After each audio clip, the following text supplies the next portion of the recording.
which is framed by M&T Bank Stadium, the home of the Ravens.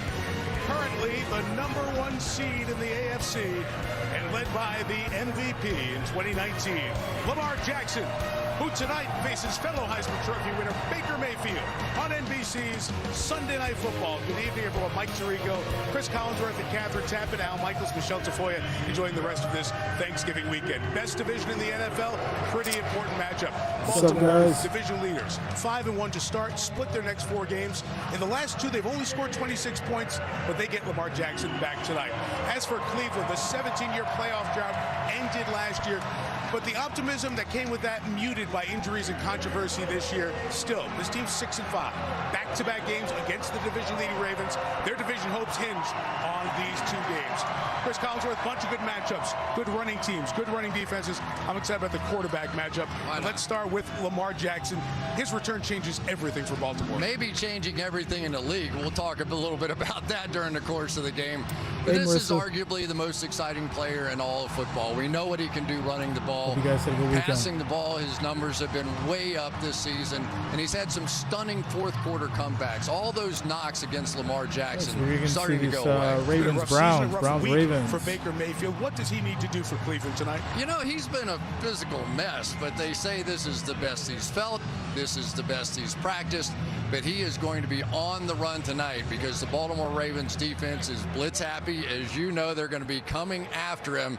And so we're going to see, can Baker and Cleveland get a win they desperately need? In primetime last year, these guys may have given us the game of the year. What do they have in store for us tonight? It's the Browns and the Ravens coming up on Sunday Night Football.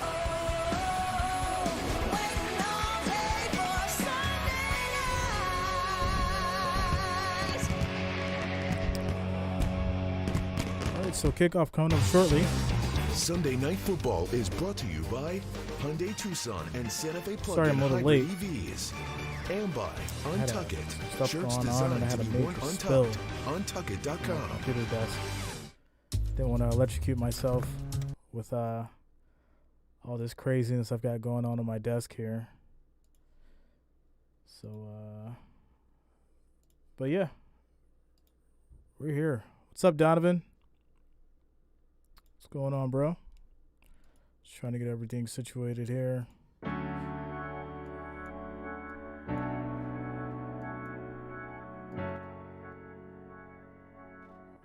Just accidentally banged my head on a table trying to grab my charger. I'm not laughing at you. I'm laughing with you. No, I was reaching for my mouse, and I literally had like a cup full of water, like literally filled to the top, and I knocked it over and it went everywhere. And I've got my gaming PC and I've got 2 MacBook Pros literally sitting on my desk.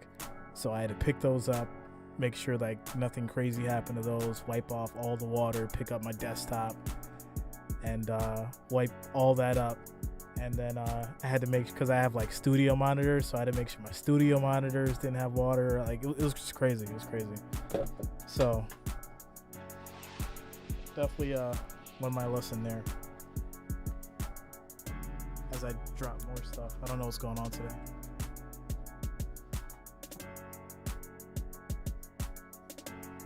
All right, I'm ready. Got a lot going on, but we're here. We're here. What's up, Jonas? See a few of Wrench Gangs in the building tonight.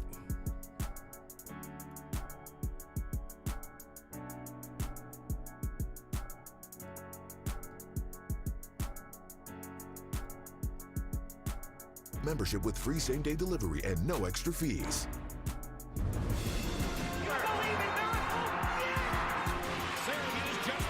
I thought we were gonna start. It's just another commercial. All right, so who do you guys got tonight? We got 9 votes, 44% Ravens, 56% Browns. Wow, it's crazy because most of the time the Ravens fans come out like no other. But we're still early. Still early. presentation of the National Football League.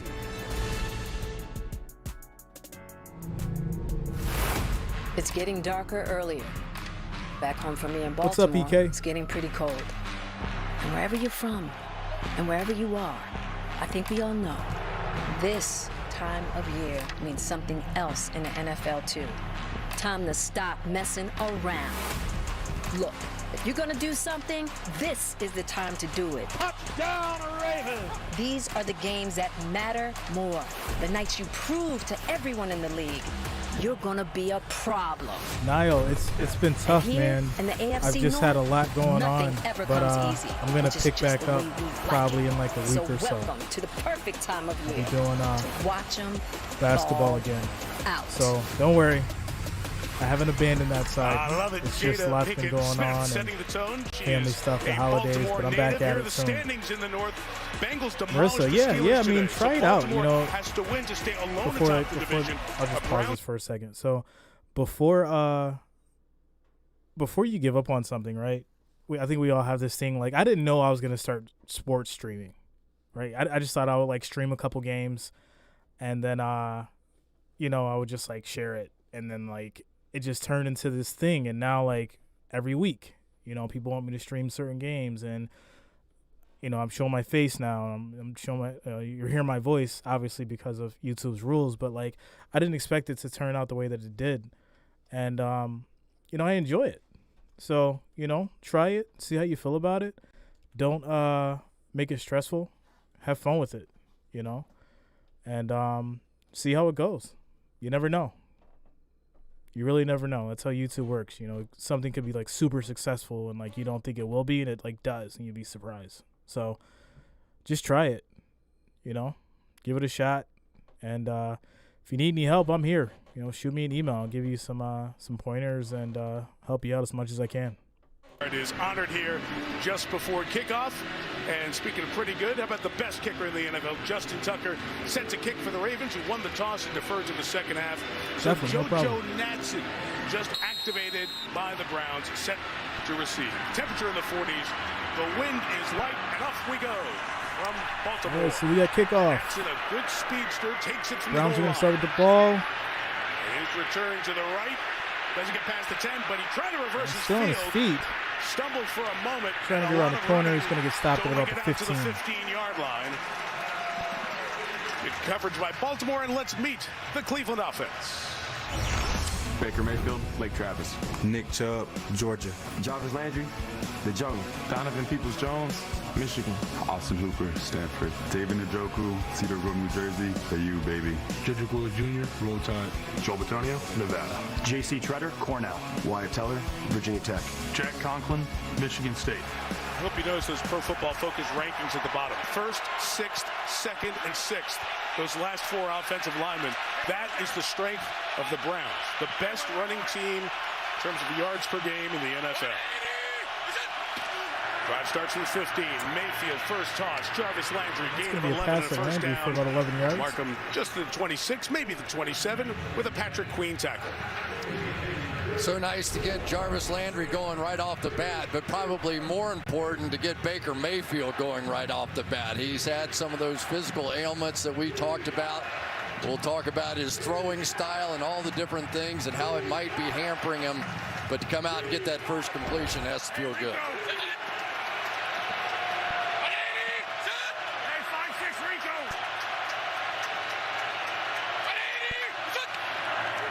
On the 26, handoff blown up. And that's going to be a run stopped in the back for about 4 yards. Erase it quickly. Loss of 3.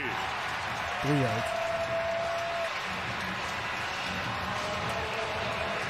This is called a run blitz. This is when you are looking for them to make a big play in the run game and you're going to attack it. And now the passing game, just a 4-man rush. Mayfield out of his hands quick and complete to the far side to the 32-yard line. Harrison Bryant, one of the 3 tight ends the Browns use. Bryant's going to get about with 7 the yards completion on that. there. So Baker Mayfield, we talked about what a season it's been with the injuries. What a week. He says now he feels the best he's felt in 10 weeks, but he was frustrated after the win over Detroit on Sunday. Walked right off the field, didn't shake hands, didn't talk after the game. commented about the fans booing him, his wife with an Instagram post defending him. He told us, reset button, Thanksgiving. Time to reset and let's go. We'll see how it does on the field. Kareem Hunt back in the lineup, on the field for third down. It's going to be a deep pass for the catch. Landry. To Landry. Between the layers of the defense, Landry He's going to make it to about the 31-yard line. 31. So Jarvis dialed in early, first down Browns. One of the nice things about having Kareem Hunt back in the lineup is you have this underneath guy, number 27 right there, that will draw coverage. He has been their third down back, and with him out of the lineup, they just haven't been as efficient throwing the ball. Hot start, though, for Baker and Jarvis Landry. 2 hookups, 47 yards, first down pass. Another deep pass. Donovan dropped the ball. Who couldn't hang on. Perfect pass. Chuck Clark, part of the Baltimore defense. Justin PK, Texas A&M. Brandon Williams, Stanton Elementary. Justin Ellis, Louisiana Tech. Tyus Bowser, Houston. Josh Byes, War Eagle. Patrick Queen, LSU. Justin Houston, Georgia. Anthony Averett, Alabama. Chuck Clark, Virginia Tech. Brandon Stevens, SMU. Marlon Humphrey, Alabama. Number 2 run defense in the league, but second to last against the pass. Maybe that's why Mayfield's gone to the air for the first 5. What's up, Serious Biz? 32, it'll be Chubb working to the left. They need 4 to the 28-yard line. Nick Chubb has missed 3 games, but he's still third in the league in rushing yards, 851. I was just going to say, Chubb's been actually having a great year. He's been missing those games. Terrific seasons. Yeah, averaging 6 yards a carry, which if you keep up with statistics in the NFL, you know that is an amazing number. And the only person ahead of him, Lamar Jackson, and barely. The return of Kareem Hunt, who has missed the last 5 games, means Chubb doesn't have to be an every down back. Hunt, very good on third down. 3rd and 6. In field goal range, 3rd and 6. Mayfield, sideline. And it's going to go over his head. Of Peoples-Jones, incomplete. That's going to be a 3 and out. And the field goal unit will come on. What's up, official? There's no doubt the ace on the defense is Marlon Humphrey on the outside, and his man-to-man coverage skills. He was so amazing getting turnovers a season ago. Not quite that this year. Had one really rough game on the season against Jamar Chase in Cincinnati, but other than that, been nearly first this season ago. Chase McLaughlin's had a good year. Didn't attempt a field goal week 10. Missed a 46-yarder last week against the Lions. This is from 46. And that's a missed kick. No good. Wide left. Good drive for Cleveland. Stopped on third down. McLaughlin misses wide to the left. And Lamar Jackson and the Ravens on the field when we come back to Baltimore. Well, it's never a good sign when you miss the field goal first drive, especially if you're the Browns, right? Definitely got to score. So yeah, shout out to Marissa. She's going to be starting weekly NFL predictions. Show her some love. Give her some encouragement. It's going to be a new venture for her. She's a little nervous, but she knows a lot. So I definitely I'm excited to see how she does with that.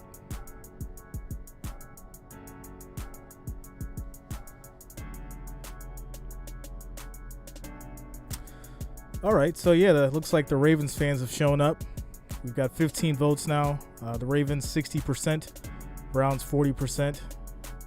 Figured you guys would show up before the game starts. Serious Biz, yeah, man. She just let me know. Basically gonna help her, like, try to put some stuff together and want to see her be successful. I'm excited for it. It's always good to like have people come with like new ideas and stuff, and be a part of that at the beginning.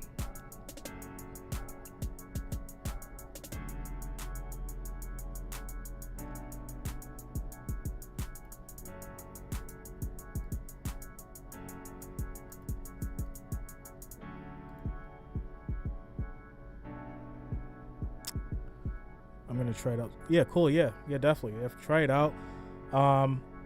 come up with like you don't need like a specific kind of pre-generated template, right? I would just come up with like an idea with, week 13, your predictions, your reasons for your predictions, kind of like a scenario as far as like the previous week stats, and why you come up with them. And then, just kind of take it from there. Run with it. And I think as you go on, it'll get a lot easier. You'll come up with your own flow. And,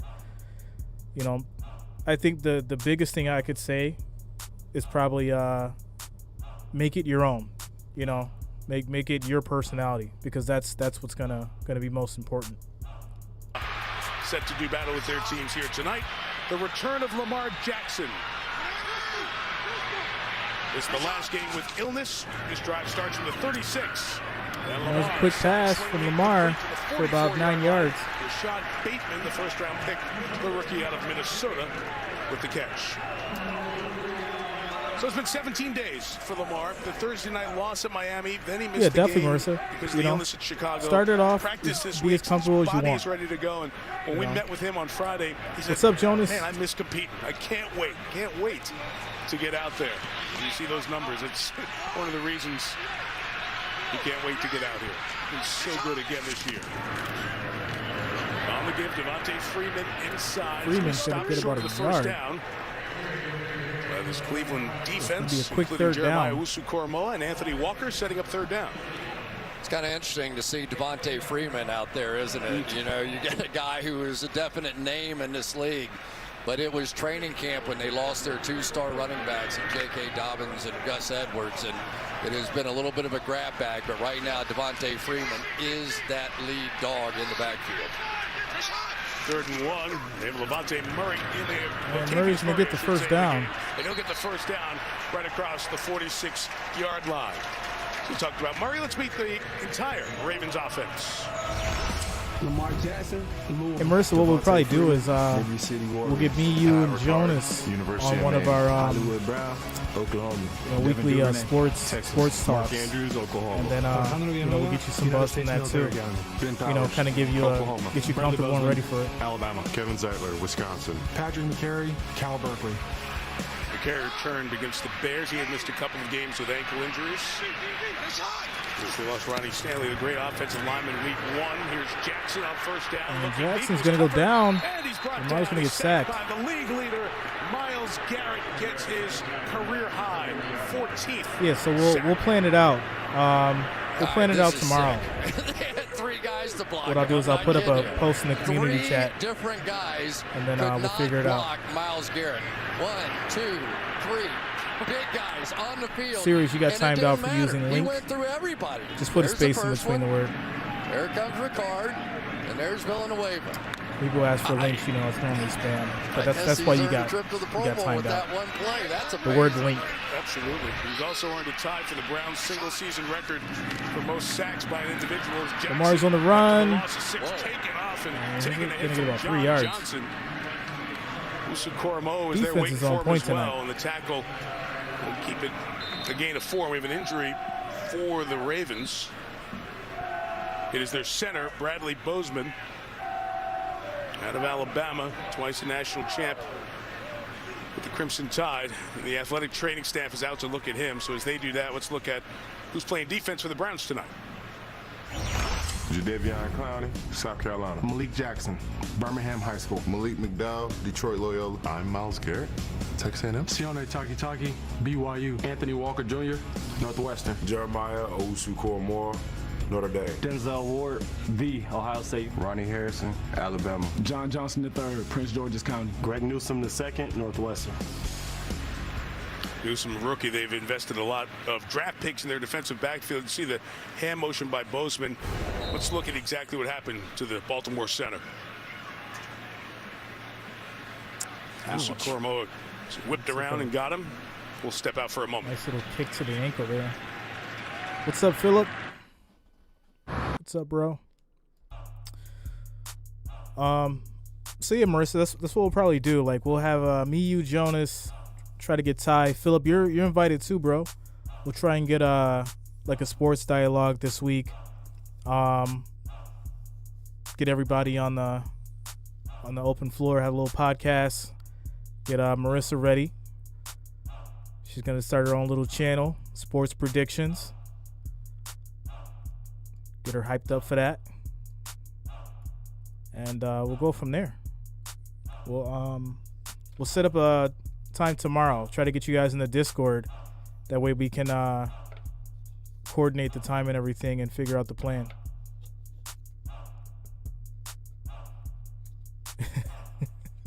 Make sure you wear your Cowboys gear. What's going on with the Cowboys, huh? What do you guys think they're going to do?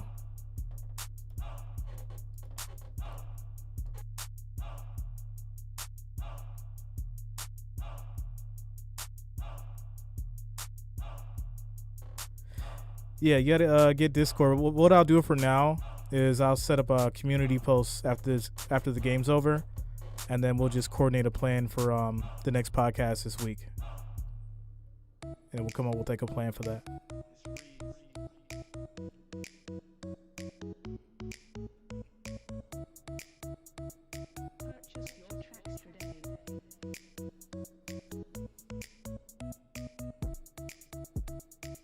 If Washington loses tomorrow, we'll be coasting to a playoffs. Yeah. I mean, I definitely think they're gonna make it to the playoffs, right? I think. I mean, obviously, is a wild card. I think Bills are gonna shake off the cobwebs. Tre'Davious being out sucks, but we'll figure it out. I'm sure Poyer will step up. Hyde and them boys are definitely going to take care of business.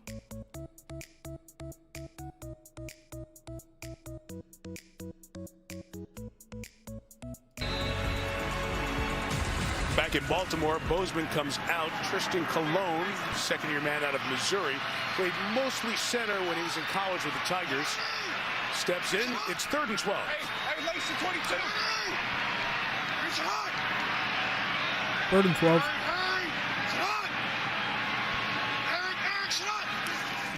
Rounds into bring in 6, and Jackson throws underneath. It's complete, but Devin Duvernay is going to be tackled well short of the first down. And Greg Newsome, that first-round pick out of Northwestern, gets the Ravens off the field. Well, this has been the test, really, for Lamar Jackson. We saw him in his last outing that they did not handle the blitz very well against Miami. Of course, didn't play in Chicago that game a week ago. But more and more and more teams are finding success blitzing against this Ravens offense. The best in the business for a long time. Sam Cook kicking, trying to pin him inside the 5, and he couldn't do it. Goes all the way through and a touchback, so it'll be a 33-yard net punt. And the Browns will take over. Nick Chubb coming to the backfield for Cleveland. Yeah, Nick Chubb's one of those interesting guys. We were trying to switch it up, bro. This week, and you see him. He just stands straight up. He looks like he's taking a test for how tall he is or something. But the reason he does it is he can now see over top of his own offensive line and see where the safeties and the linebackers are, and he doesn't care. He does not starting a 100-meter dash. He's just sitting there checking them out. It's not like he's short for a running back. He's 5'11". It's around the size of many of the backs in the league. Yeah, towering for some. It's just his deal. Yeah, there he is. Please rise to honor Nick Chubb. Mayfield play pass, Baker almost went down. He's going to run, try to beat the corner, but probably get about a yard out of it. In fact, they gained a yard. As Baker was on the run, you can just see him awkwardly walking back. All those injuries he has: foot, knee, heel, whole bunch of stuff. Yeah, and he almost got had on that one. Tyus Bowser, who leads this team with 4.5 sacks, went right around the edge and just barely missed. He may have gotten a fingertip on him, but unable to get away. But it did look like Baker was limping a bit coming back. I think so. Say it's best he's felt in 10 weeks. Then you go out and play. 3 tight ends trying to pave the way with that line for Chubb, who gets to the 23-yard line.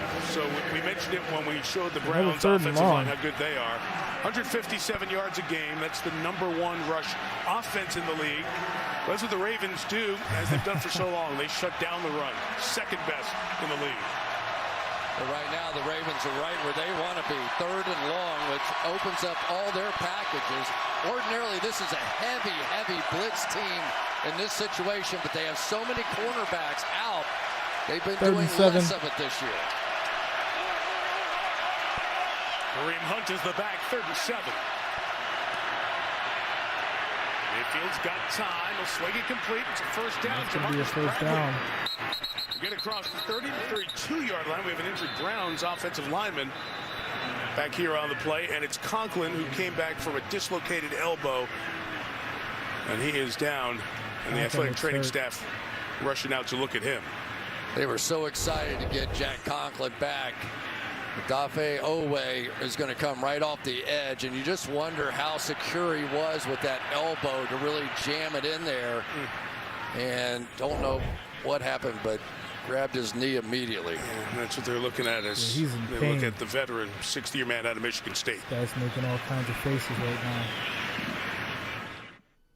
It's tough. It's always tough to see these injuries, especially when you know like they're actually like hurting.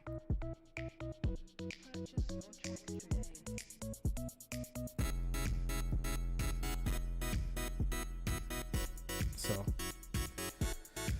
yeah, Conklin's down. It's gonna be a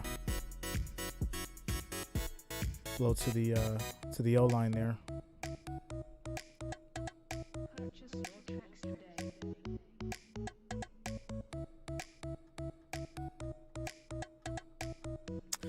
So we got 39 viewers, 12 likes. It's a slow night, but let's go ahead and hit that like button, guys. Let's get up to 25. 25 likes. 13 people. Make sure you hit that like button. Let's get up to 25. Coming back to the votes, we've got 27 votes. 48% Ravens, 52% Browns. Wow, it's switched. Just that fast. Interesting. Okay. So now Browns fans are in the building.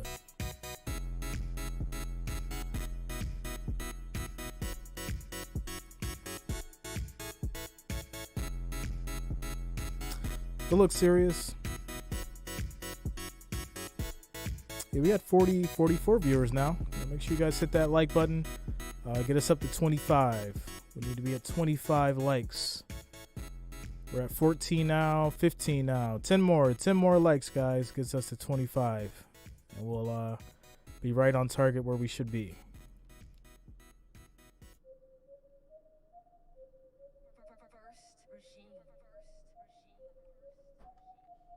Oh, the Falcons winning's got Marissa happy.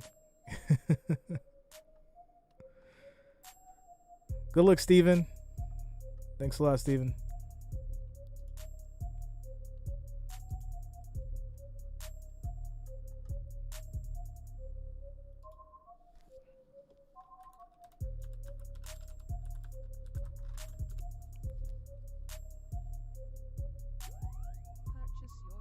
How about those Dolphins? Dolphins and the Panthers, huh? In a couple of different spots and starting because of injuries along that line. But this was a position that was new to Hans when he had to step in for injury earlier this year. He didn't take any snaps in the preseason at right tackle. The completion did get a first down for the 32. Mayfield throwing it. It's complete, but won't go anywhere. That's going to be a pass stop short. Patrick Queen. We've called his name 3 times already in this opening quarter. Now, this Patrick Queen has really been something. Just flying all over the field, leads his team in tackles. We saw him blitz earlier and get that tackle for loss early on against Chubb. He is pumped for this one. Cleveland's jumped into tempo, going quick a few times here. Baker looking down the field. Open, scrambling, directing, and trying to sling it in there to Nick Chubb, who is blanketed. It'll bring up 3rd down. So Baker Mayfield, we saw this the Pittsburgh game, Chris. Go back. I was watching him warm up before that early afternoon game, that harness on his shoulder. He says he's kind of adjusted it from where it was when he first began to wear it about 5 weeks ago. Yeah, week 1, he didn't like it, and so they made some adjustments to it. He's such a violent thrower that you just wonder, with all the torque that he gets in his body when he's throwing, is that other harness giving him a problem? He says no, it's more the heel that gives him more problems. Show you that a bit later. It's 3rd and 10. The pressure picked up, gives Mayfield a chance. Good coverage again on people's Jones. There's a flag. Yeah, I knew the flag was coming. There was a lot of contact, pass interference from the defense. It's going to be a first down. Pass interference. Defense, number 44. Spotted the foul. Automatic. First down. Let's take a look. It's the second time on a big down they've gone after Marlon Humphrey. Didn't get it the first time.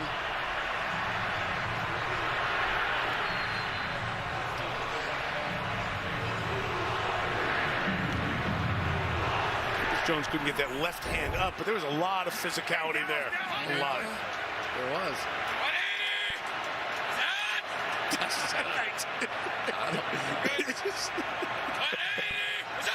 From the 47 drive keeps going. The flag down. Here's Chubb to the right. He's good after contact. He'll take it for about 5 to the Ravens side, the 48-yard line. And we'll hear from Jerome Boger one more time. Just Allen. There's another flag. Illegal formation.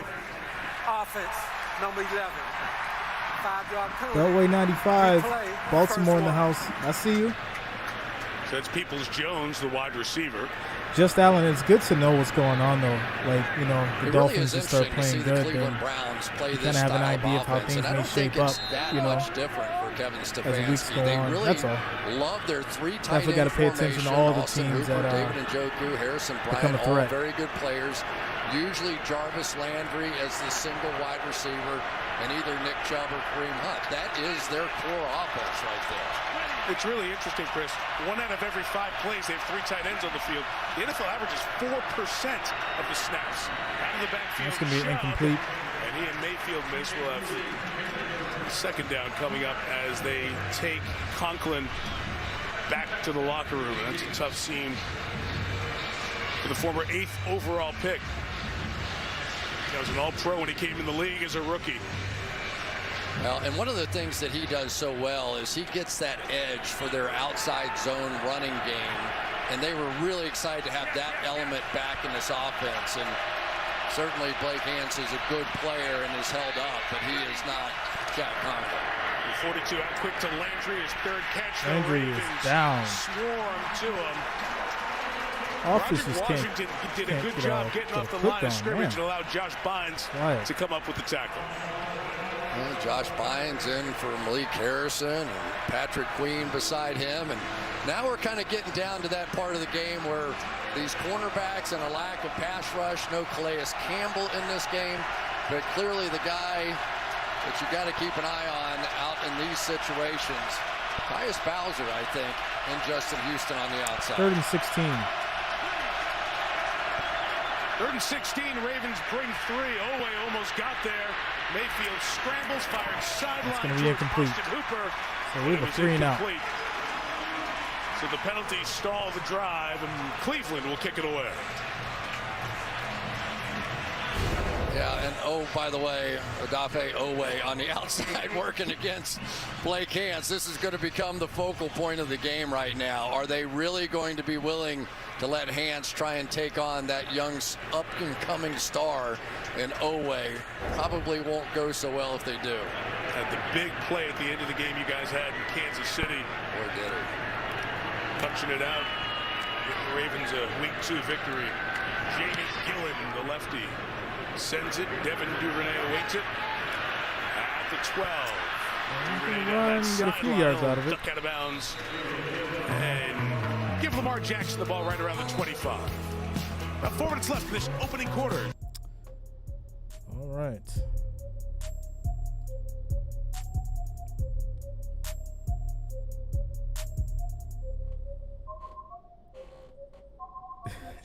You guys are silly.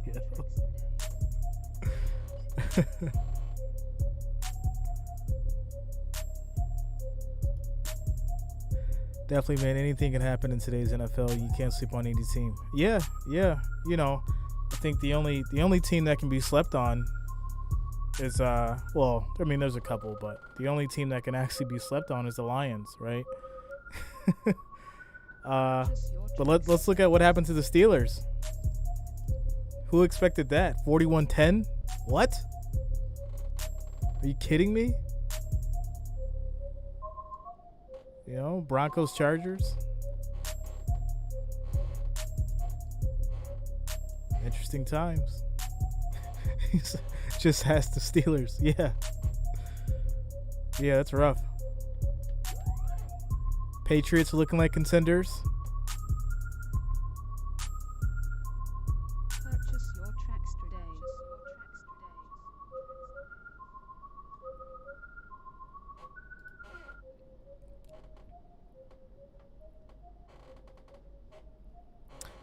I'm actually really, I wouldn't say surprised, but if you look at the Patriots as a whole, right, it's just a well-coached team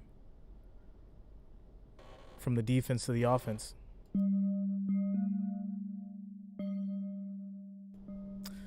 What's up, Mike? You guys got a ton of snow down there, right? We've been getting here here off and on, but I know you guys got like a couple storms that came through.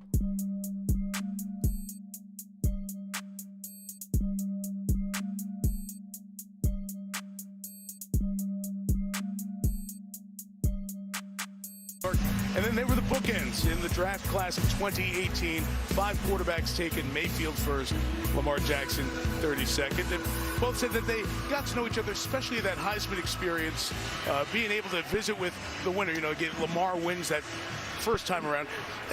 Invites Baker up to his suite. You get a nice suite when you win the Heisman. So they got connected and got to know each other. Baker said, we all knew who was going to win. Lamar was going to win. So I just went up to say hi and congratulations. They're like, come on in. You guys got a ton of snow down there. They had a heck of a time. Bring the family in, spend some time together. First down run for Devontae Freeman.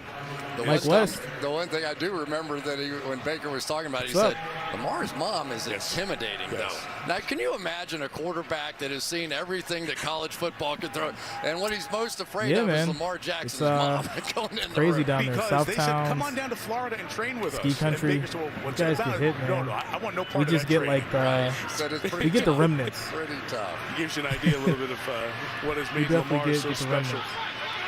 I do like watching them lift for the first time. Looks like they're doing the clean and jerk. 2nd and 9. That could be incomplete pass.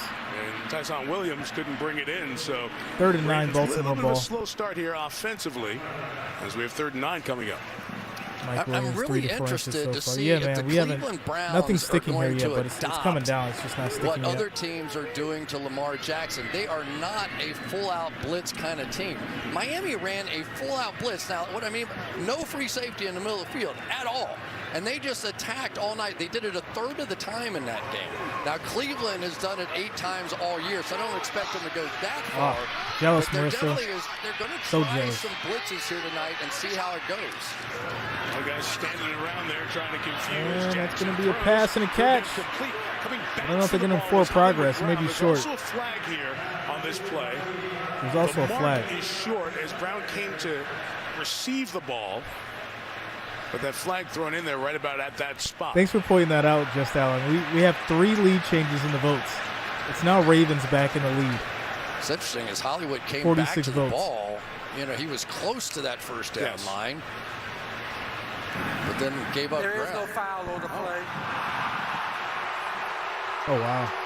4th down. So what was the flag thrown for? When he comes back and gets possession, he's a yard and a half shy of the first down. Serious, we're in New York, bro. Yeah, he's going to make a nice move. He gets down close to the line to gain here, but as he comes back for the ball, sort of gives it up and is going to try and make a run. But it was interesting. Cleveland did show a cover 0 blitz like what Miami did to him, but came out of it. So more of a disguised fake. Ravens go forward. Oh, Ravens fake the punt. The Browns ran 2 return and they got the first backs. down. There were fewer Browns up there, and they are able to get the first down with the personal protector, Anthony Levine. Okay. Ravens with a little trickery. Here. Cleveland's wondering if they had enough time to get their guys we have 48 votes, guys. Ravens, Jerome 50%. Browns, 50%. This is crazy. The ball was snapped before the ball was made ready for play. We're going to replay fourth down. So forget the fake, and the Ravens are very upset with that. Couple of things. You have subs. No, serious. Mike is as well. He's like literally like an hour and a half from me. He's just further downstate New York. So here comes Levine right in, and so everything what you're going to see right here is going to be fine, right? It's just going to be power football. From the wider angle, you could see the two kick returners were nowhere close to being back on the field in time and having an opportunity to substitute. So okay, now it was never you're about blown 6 hours play, away, bro. If you will. And that's the reason they're taking that play off the board. And the old special teams guy, John Harbaugh, did not like it. Well, once again, the same deal is going on, and they are giving the Browns the opportunity to substitute. So there's a lot of boos coming from the crowd because of this. 4th and 2, and Lamar Jackson for 4th and 2. They're going for it, looks like now. And Cleveland will take a timeout. And Cleveland's taking a timeout now. This is just bizarre. This is wild. Timeout taken by Stefanski. I don't know if the Browns have too many people on the field. They do. And now Browns have the lead with the votes. Before the flag was thrown, timeout. Cleveland. First with a half. They still have 12 guys out there on the field, and Stefanski's trying to get information on this from the official. So why don't we do the same? Let's bring in our official. Terry McCauley, can you unpack what we just saw the last two snaps? Right, Mike. I don't think I've seen anything like Number this. 42 from Baltimore comes in late, and he sets up in the offensive backfield. At that point, Cleveland gets the opportunity to match up. In other words, get that 12th guy out of there. And it didn't look Ryan like they Stubbs, had is time it to evil do for that. me to want to be a 0-0 ball They call game? timeout, but they really I tell you shouldn't this, have had to. Whoever Because bet on that prop would deal get we see, other than the a lot of last 2 money minutes if it happened that in way. the end of a half, It'd be nuts. Where you have to even after the first quarter, like opportunity to match 0-0, those subs. someone won a It's the lot same of money on situation that on bet if fourth it down. happened. Absolutely, Mike, and that's to completely replace and bring in anybody you need and in a reasonable amount of time, and they just didn't have time to do it on that play. They're going again, apparently, or at least they're going to do the hard count. Here they go. Oh, my gosh. And a flag is thrown here. It's another flag on the field. So Cleveland had 12 on the field the last time, and they did it again. 12 middle of the field. Defense. So this is automatic first down. Resulting in a first down. Oh my God. Terry, that was my other question. What? Aren't they supposed to shut it down when there's 12 guys on the field, even though they didn't have the chance to substitute? Does that come into play? They normally would. I mean, if you have 12 So men in formation on defense, you would and think the during the snap is timeout they would have figured that's a this dead out. ball foul, This is and wild. it kills the play. But since they should have had the opportunity to get that 12th guy out of there the first time. It worked, and it's first down, and a straight option with That's Devontae gonna be a stop in Freeman. the back. It's taken care of by Grant Delpit and Jeremiah Owusu-Koramoah for the Browns. Back to football. This is so interesting, Mike. It's getting great. Watch Clowney coming off the edge. The one thing they really did not want to do was play option football against Clowney because he's so great against the run. And then on the outside, they have Jeremiah Owusu-Koramoah, who is just a fantastic athlete out of Notre Dame. So he and Grant Delpit out there shut it down on the outside. So the option perfectly played that time by the Browns. It's a gain of 1, 2nd and 9 for Jackson, who scrambles. And Jackson's going to run. And is pushed out of bounds with 2 flags. And there's probably going to be a flag. Over at the 44-yard lines. That'll McDowell add 15 to that. hit Lamar. Thought he was out of bounds. Malik McDowell. What's up, AWOL? Hit him too late. Who they? Bengals took care of business today. Unnecessary roughness. Defense, number 58, with a late hit out of bounds. 15-yard penalty adds an end to the play. First down. So I think the Browns are just trying to give him the game now. Don't you think sometimes that Lamar Jackson literally makes defensive players crazy? Yes. It's like a kid chasing an ice cream cone. Once you get there, you can't eat the ice cream cone, you know? And it really is just one of those things that you chase this guy all day, so many games, twice a year in this division, and you never get close to putting a hit on him, and then he's right there, and you can't hit him. Myles Garrett told us last night, played against him 6 times. I haven't gotten a good, clean hit on him. I don't know if anybody has. What's up, George Costanza? So all of this takes it to the 40-yard line, and Williams with the carry for a gain of about 1.5 yards or so. Cleveland getting called for 12 men on the field out of a timeout is the most Cleveland thing ever. Remember, he's only 24 years old. He's got 36 wins, most by a quarterback before they turn 25. The rush yards, most by a quarterback over a 4-year span, well over 3,500. And the 100-yard rush games, he's 1 away from the all-time record. He's tied for it right now with Michael Vick, who for many of the quarterbacks who were runners is kind of the godfather for their generation of that position, like Randall Cunningham was before Vick. 2nd and 9. Good pocket for that should be a deep pass going towards the end zone. Incomplete. Brown and incomplete. Jackie Royal, what's up? How are you? It's a matchup that the Ravens did like. They felt like if they could get their speedster on George, the outside, I'm chilling, bro. Hollywood Brown against having a Greg good night. Newsome. So driving on the 180 across Wyoming, huh? Is it snowing over there? On, but when they get that one-on-one, I think you're going to see the Ravens take it all night. Just a bit too long. C-77 coming up to the football. Bradley Bozeman, the center who was hurt on that first drive, back in on this drive for the Ravens. Play clock at 0. Snap just in time. Jackson underneath. That's going to get that one off. It's going to be short, though. Newsome, the fellow rookie from that same draft class, comes up with a stop. They were taking him back-to-back picks, 26th and 27th. Yeah, and I like what the Browns are doing here. They're going to run some obviously stunts, it's going to be a good game, but five-man rush, so that means I don't know. I don't know who's going to take on it, the to back be honest. end. But what they're not going to allow Lamar What's up, Ty? Jackson to do is step up in one of those gaps and take off and run. So the 5-man pressure is much to get pressure, but also to make sure he doesn't escape. The only stadium in the league when it's a 50-plus yard field goal, the fans start murmuring with enthusiasm. Tucker with the 52-yard field goal attempt. 50-plus yard field goal of his career. And that one's good down the middle. Of course, it's good. Baltimore 3, Browns 0. Justin Tucker does it yet again. He's 4 of 4 from over 50. It's snowing, roads are clear right now. All-time longest field goal in NFL history. Just got to get to New England. 66-yarder. It's a long drive, man. Stay safe. It's so great when that hold is just perfect, right? You don't even have to spin the laces. And you were saying there was a murmur. I thought they might just be yawning. Like, he made it from 66. It's like, that is nothing. He is amazing, though. I mean, amazing. The pure kickers that are in the Hall of Fame, Morton Anderson, Jan Stenerud, and George Blanda, Luke Rosa did kick significantly, but they are also in the Pro Football Hall of Fame enshrined for the other things they've done. Look at this resume. 10 seasons, what he's been able to do, including those long kicks, pressure kicks.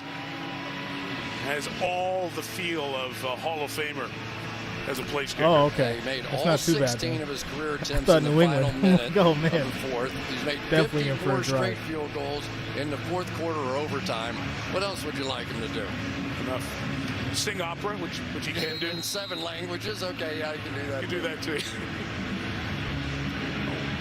Wacky back end of the opening quarter and drive, and that 4th down with all the hijinks ended up keeping the ball alive for Baltimore, and they got the first 3 points of this one. Down to the field, and Catherine. Well, guys, how about naming a dog after Justin Tucker? This is Tucker, the Guide Dog Foundation's puppy in training. NBC Baltimore station WBAL is raising Tucker for the next year as he continues his journey to become a guide dog for a blind or visually impaired person. Well, after a puppy naming campaign that included lobbying from John Harbaugh, Lamar Jackson, the fans finally chimed in, and Tucker it was. Tonight is his official introduction, guys, to the city of Baltimore. Welcome, look at that face. Welcome, Tucker, and he's talking about guide dogs. Illegal formation on the receiving team.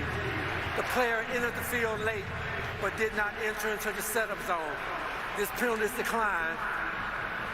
first down. A strange night of substitutions from the Cleveland side. Okay. You can't interrupt a good puppy story. Exactly. And it was going to be a good story about our teammate, too. Catherine's done a lot of great work with the Guide Dog Foundation here over the years, so congratulations to you. And I hope the dog is being taught that when you throw the dog a little ball, you kick it back. If it's Tucker, very good. I want that paw to kick it back, right? Very good. Final 24 of this opening quarter. Kareem Hunt will start this drive behind Mayfield. And Hunt running through the left and running Kareem's hard. going to run for about 7 yards as they have him back. 7 yards. Missed his energy and his presence last 5 games with the calf injury. He's back. Jack Conklin will not be back. The right tackle has officially been ruled out for the game with a knee injury. Yeah, maybe that's why they're running off to the left, and with good reason. There's Lamar Jackson, and we haven't really seen this offense get it going yet, but we will. 3-0 after one, and now a special look at Halo Infinite.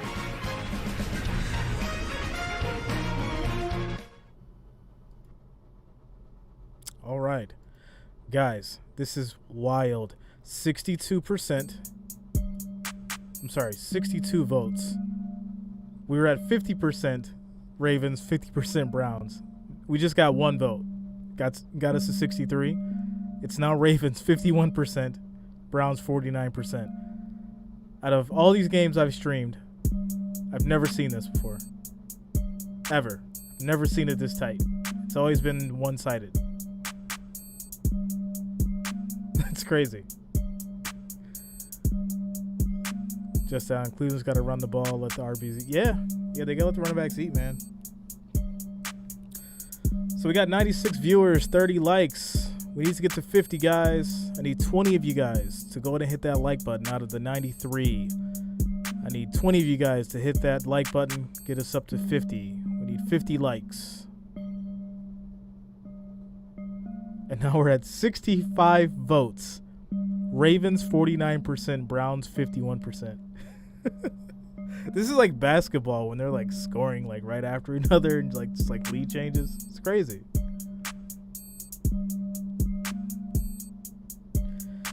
George Costanza, who's the best player in the 22 NFL draft? I think it's Jordan Davis. There's no one else like him in the draft. I hope the Falcons select him. Man. It's a good question.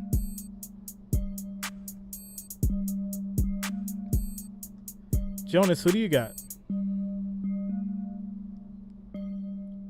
Jonas is always really good with these kind of questions.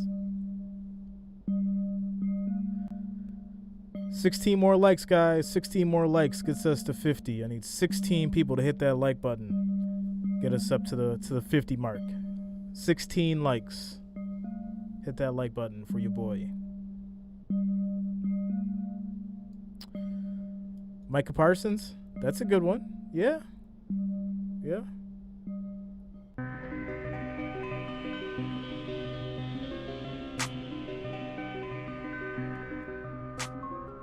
Jordan Davis isn't a QB. The Falcons have no right. Are you saying Matt Ryan's dead in the water, bro? Baltimore, despite the Ravens only with 32 yards of offense in that first quarter. 2nd and 3 from Mayfield. It's Kareem Hunt again. He'll be just shy of that first down. Right around the 35-yard line. Chris, when we asked the Browns last night about getting Kareem Hunt back, they all talked about his energy in addition to his play on the field. Yeah, no question that just having him back in practice was a bit of an uplift. He has one of those kinds of personalities. But I think the bigger thing for me is what he does for them on 3rd downs in the passing game. He's a power runner, or in fact, if you need him, he is an excellent receiver. 3rd and 1, he has it. Slam it inside. He's going to get the first down. Patrick Queen in there with Christian Welch on the tackle. All right, let's take a look at the Walmart Plus 4K Sky Cam. Love it when we do this. We go inside the game a little bit. This time with Patrick Queen, we talked about him going sideline to sideline, how fast he is. He leads his team in tackles for loss. There's another one right there. But the ability to see a screen or something wide and get there before the tight end or the running back can, It's why he is one of those up-and-coming players in the league, Patrick Queen. Hey, we gotta go there. Hey, we gotta gang push this. First and 10. And Hunt's run to the right That's is going to be a stopped stop by in that the back. defensive front, missing About a Calais yard. Campbell.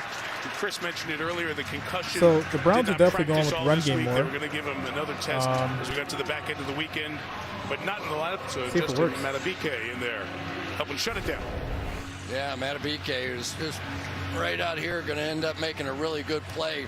Good to have Brandon Williams back in there again as well, and they need him without Calais Campbell. But you saw the 5-man line that time out of the Ravens. They are on at least on first down going to say, you are not running the football on us. So 2nd and 11 from Mayfield. Everything covered. He escapes on and the throws run. it He just throws over it away. Landry's head. Baltimore doing a good job downfield as they brought Mayfield down with pressure from Tyus Bowser. They love Tyus Bowser on this team. They really do. If you need somebody to rush the quarterback, you got him. If you need somebody to be a spy, you got him. He drops more than any other edge player in all of football, so he's willing to do all the dirty work. That's why Wink Martindale says that guy belongs in the Pro Bowl. Most superstars around the league aren't willing to do all that dirty work. There's Don Wink Martindale, 58-year-old, fourth-year defensive coordinator for the Ravens. 3rd and 11. He's got 5 coming after Mayfield, who is chased again and Mayfield fires throws it away. incomplete. It's going to be another 3 and out. We're going to kick it away. Let's kick it down to Catherine. Well, Tyus Bowser has been so versatile, as you guys were talking about. He's become known as the Swiss Army knife, and he credits his coaches with coming up with game plans to use all of his talents. He told me, I'm always looking for ways to switch it up, confuse offenses, stay aggressive. I may be rushing, but I'm able to drop, and that gets someone else open for a sack on the quarterback hit. He said, moving me around keeps offenses guessing, and it helps me play my game. Mike? Done a lot to Cleveland, have them moving around. They're also having some issues on special teams. Once again, they had too many players out there before a punt. Jamarcus Bradley had to escape. Gillen's going to get rid of it. Big punt. kick, 53 Back at the yards. 15. Return by Devin Duvernay to his right. Yeah, he's Down running the still on his sideline, feet. out of bounds. He's going to make it to about the 37. Top punt return man in terms of average in the league this year. Getting it done here in Baltimore.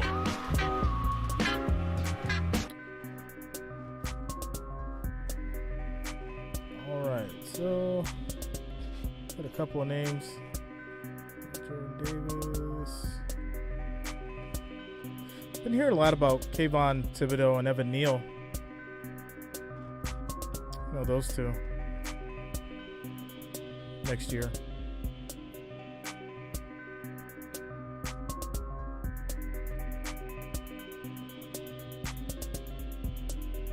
Ryan Stubbs. Listen, I was just telling everyone last week, like, pick the game where, like, the Lions have the highest, like, money line odds. Like, and just put, like, $10 on it. And just see what happens. Like, just pick the one game out of, like, all the weeks that have, like, the highest that are left. And just put, like, $10 on it and see what happens. Because I feel like they're going to win one. Like, there's going to be one game that they win. And the odds are just going to be so ridiculous that it'll be fun to do it. George, probably against Atlanta. George, you're the second person that said that. You're the second person that said that in a week, that the Lions could beat Atlanta.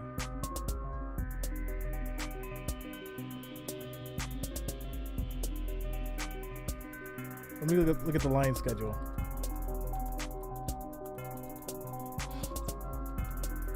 All right, so they've got the Vikings on December 5th, the Broncos on the 12th, the Cardinals on the 19th, Falcons on the 26th, Seahawks on the 2nd of January, and then Packers on the 9th of January.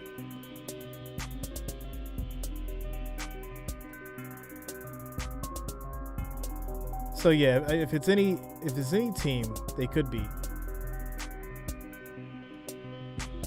I'd have to say the Falcons.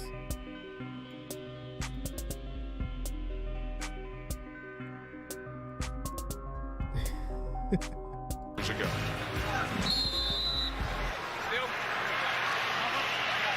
Start talking about sacks in November, and you're at 14 now. Then you start thinking, could he get the record? Could he get to Michael Strahan's single-season record?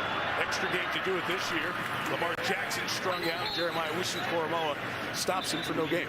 You know, it's interesting. We were asking him about all the different ways that Cleveland tries to set him up to get those one-on-one opportunities to rush the quarterback. And I said, when you actually get it, what does it feel like? And he goes, it really feels like I'm Iverson or Kobe or somebody. Like, I know there's no way that guy can stop me from going inside or outside or whichever way I choose to go, but it's getting the one-on-ones that's really hard. But he really likes this group of teammates that have been willing to give him some of those opportunities. Fascinating what he's talking about with that. Hollywood Brown, the catch, sneaks under the tackle, marked with the 41. Third and 4 coming up. So you have the extra game, but Strahan's sitting with the record 22.5. Can Miles get to 23? You see the work he'd have to do. He's 2.5 behind the pace. So we asked him about it. Are you thinking about it? And he said, yeah, you know, those 9 sacks last 5+ games. Who isn't interested in that? If I get 23, maybe they'll send me to space. Like Strahan. He found out this week he's going up into space. I think Lamar would be willing to send him right now. And pay for it, too. And it's a pretty penny.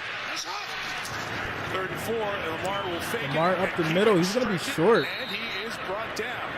Short look like. He's going to be short for that first. Job in pursuing, and he'll bring up 4th down. He actually tried to extend it, almost got the ball. You mentioned one of the players they're using to try to mute the great skill set of Lamar tonight. It's an ungodly play by Takk McKinley. This thing looked like it was going to go for about 20 yards. He comes flying off the edge and gets him. Takk McKinley. 4th and short, here they go again. Lamar trying to power run it, and I think he might have broken the plane of where that first down mark is, just with that little lunge, almost like he was at the goal line. The mark, he had to get to the 45. This drive started right on the 35-yard line. He did, and it's a first down. It's a couple of times on 4th down they've gone for it. You know, Mike, it's amazing to me that everybody in the building knows that they're going to run quarterback power to the left. Every time they need a play, in the Kansas City game, when they need a play, quarterback power to the left. And it seems to always work. First down, Jackson again. This time he finally gets it to Mark Andrews, who leads this team in receptions. And the tight end with a gain of 8. You know, when a quarterback starts getting a little cocky out there, you get throws like this. You just sort of drop down, you see an arm up, and I really do think that sort of the Patrick Mahomes of the world, you know, and all quarterbacks, you see them all, they're playing with it, they're practicing it, Aaron Rodgers, everybody now. Run for a first down with Latavius Murray climbing through to the 42-yard line. So the Baltimore offense getting a rhythm here for the first time in this game. About 6 minutes into the second quarter. The guy helping to orchestrate that, Chris, Greg Roman. Yeah, I could go on and on about Greg Roman, and I think he deserves a lot of the credit for the success of Lamar Jackson. Remember, he was the guy that structured this offense around Colin Kaepernick as well. And Colin Kaepernick was tremendous, and Lamar has picked up right where he left off. Murray tried to bounce that to the outside. Jadeveon Clowney's had enough of that. He'll throw him down. What's up, Jan? For no gain. That's right. When you go back 2011 through 2014, it was the conversation similar to what we're having about how different the offense is. That was San Francisco. Now it's Baltimore, and Roman was the mastermind in both places. Yeah, and John Harbaugh is very proud of the possibility that the success that they've had with Lamar Jackson is going to open up opportunities for other young men to come along, people that don't look like Tom Brady necessarily, and have opportunities to play quarterback because of what Lamar Jackson and this offense have been able to do. Lamar's going to keep, and he's going to get a first down. He's going to run for about 14. Smarts to get down. First down for Lamar at the 29-yard line. A gain of 14.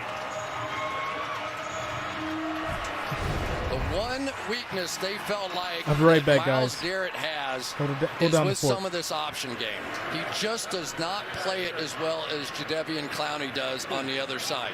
So when these games really start getting important and they start getting the option game going, I think you're going to see them going left much more than they go right at Clowney. Man, you can almost see it. Garrett's like, what, the ball's not there? He turned around like, darn it. I think our cameramen are amazing if they can follow it. Anyway. Lamar faking, covered deep, going to shoot it down there to Andrews anyway. Incomplete. He had Bateman in the back, who was well covered. The pass falls incomplete. Will bring up second down. It is a ridiculous number of touchdown passes that they have thrown on seam routes on this football team. I mean, they just hit a little grab of the face mask there as he was getting out. I think that's what the crowd was murmuring about again. But this is their play. They get down around the 30-yard line, and this is what they want to do. Right, Chris. And they murmured the first time, so whoever's running the video board ran it again. Double murmur. Look at Ronnie Harrison. It's the distant cousin of the double doink. Jackson on the run, on the edge. Trying to reach out for that first down, takes the hit. He'll be a yard short of it. Anthony Walker Jr. came over from the Colts, was the man chasing Jackson. I mean, you get Anthony Walker, who's a good athlete, playing the middle linebacker position, number 4 right here. Watch when this turns into a foot race. And this happens game after game after game.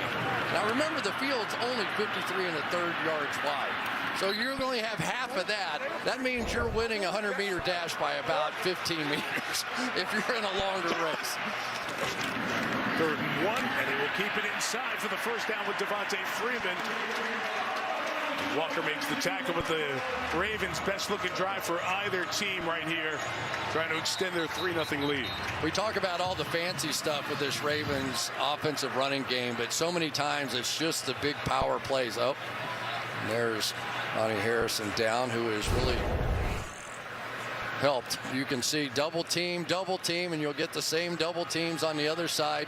And typically they like Latavius Murray in these power situations, but Devontae Freeman has proven himself worthy of those plays as well. He's a tough guy running inside too, and Ronnie Harrison is a significant part of this defense when you're playing against power running teams like the Ravens. They're looking at the right leg of the starting safety for the Browns, and we'll step out. It's a nice truck. Yeah, it's a Chevy Silverado. Check out this multi-flex tailgate. Multi-flex, huh? Come step.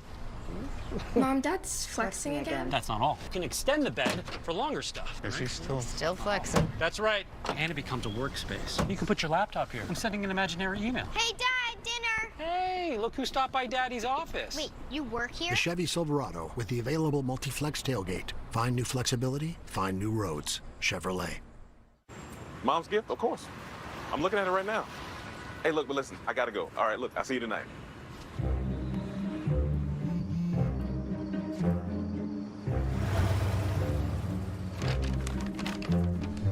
Best Buy same-day delivery can get you the right tech where you need it, when you need it. Merry Christmas, Mom. You shouldn't have. Almost didn't. Come on in.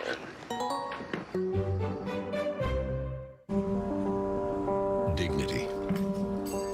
It demands that you can do simple things with ease while managing chronic pain. It demands a rapid test to help evaluate concussion in case something happens. And knowing your baby is getting the nutrition he needs, no matter how you choose to feed him. At Abbott, we fight for these moments, developing life-changing technologies because dignity demands it.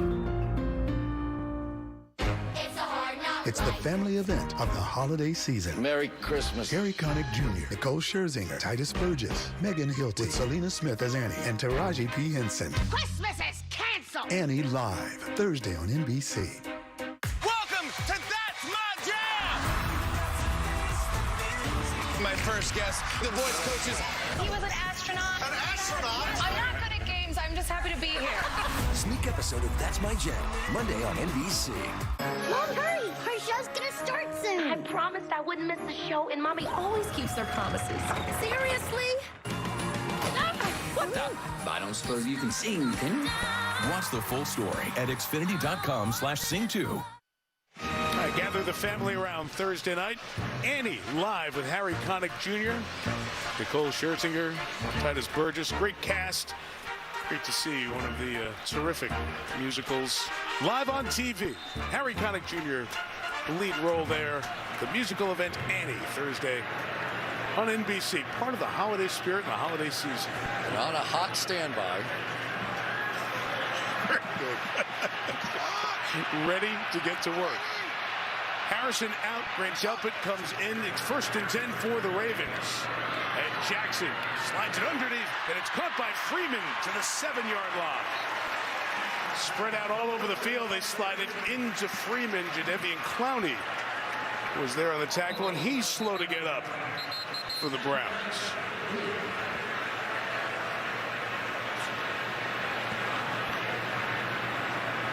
#1 pick in the 2014 draft being looked at. Let's take a look at this throw. Watch Garrett go right down. It's like playing dodgeball, only the opposite way around. You're trying not to hit him with the ball, and he dips it down underneath his arms. And I'll tell you, let's take a look at Clowney here, see what happened to him.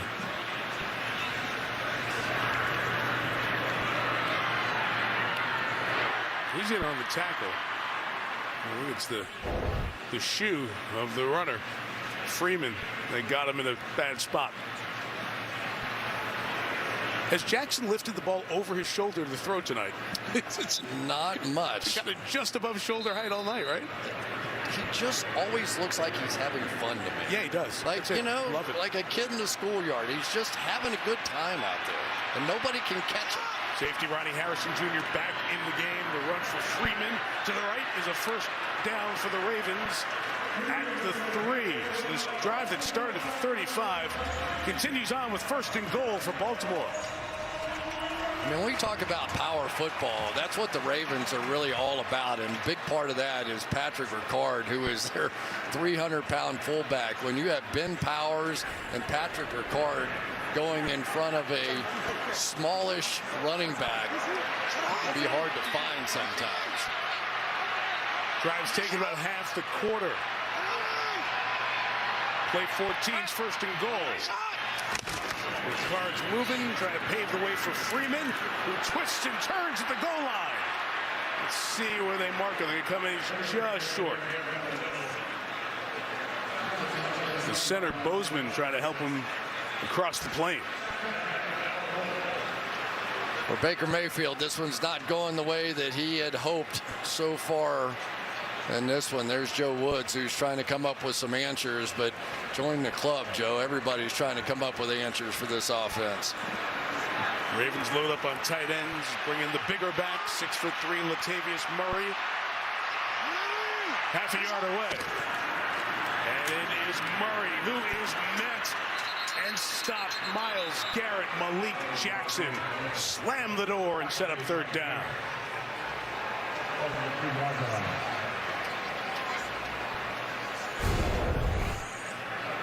There's Malik Jackson on that side, and you're going to see Myles Garrett come jumping inside as well, the block, and just be able to stuff it up together. Those two guys, they talk about dynamic leaders. Malik Jackson sort of head of that class. They do so much with the talented Jackson here. 3rd and goal from the 2. Lamar's going to keep it, flip it to Ricard. It got deflected. Garrett, sack earlier, run stop a play ago, deflection there. And Harbaugh's been pushing it on 4th down, and I think he's going to go for it here. Yeah, dodgeball this time. It was Myles Garrett that came up with the win. And the fact that he can jump and make that play for a guy who's a pass rusher, don't be surprised. We've all seen the footage of that guy in the weight room. No kidding. 6'4", 270. Lamar Jackson, like earlier in this year, we're going for it, coach. I got it. Harbaugh agrees. They'll go, but false start, Kevin Zeitler. And the field goal unit comes on. Offense, number 70. 5-yard penalty. Still 4th down. big stretch in this game, those 2 stops and then the false start. Yeah, when you see Kevin Zeitler fall forward like that, it probably was not going to be a drop back pass. They had everything going forward on that one. Kevin Zeitler's been some fine, though, for somebody that was cut earlier in the season. He hasn't given up a hit on the quarterback or a sack. 25 yards, Tucker. About as automatic as you could imagine. He is now 80 of 80 with field goals inside of 30.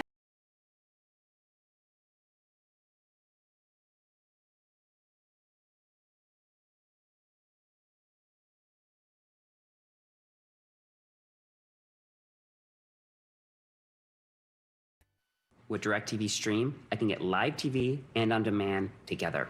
Watch Serena Williams, Wonder Woman. Serena, Wonder Woman. Serena, Wonder Woman.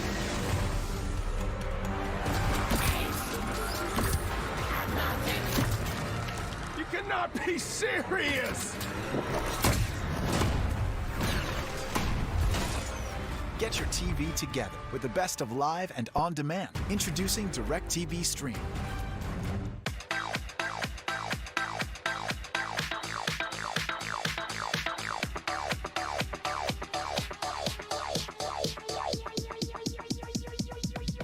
I need to try it first. A toast to friends, family. And Zelle, a great way to send money to those same friends and family pretty much wherever they bank. As Grandma always says, Zelle's and a lot of banking apps, probably yours. Truer words have never been spoken. To Zelle. To Zelle.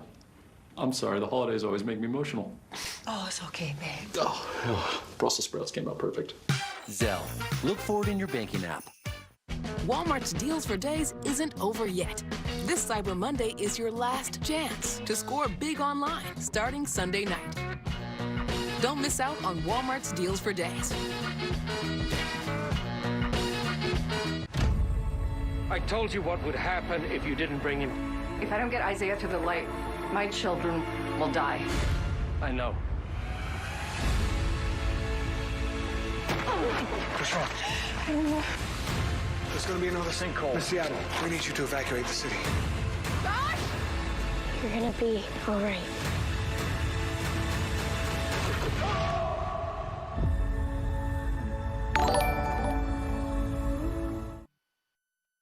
Is it a mixed message at all that you walk straight off without celebrating on the field after the game?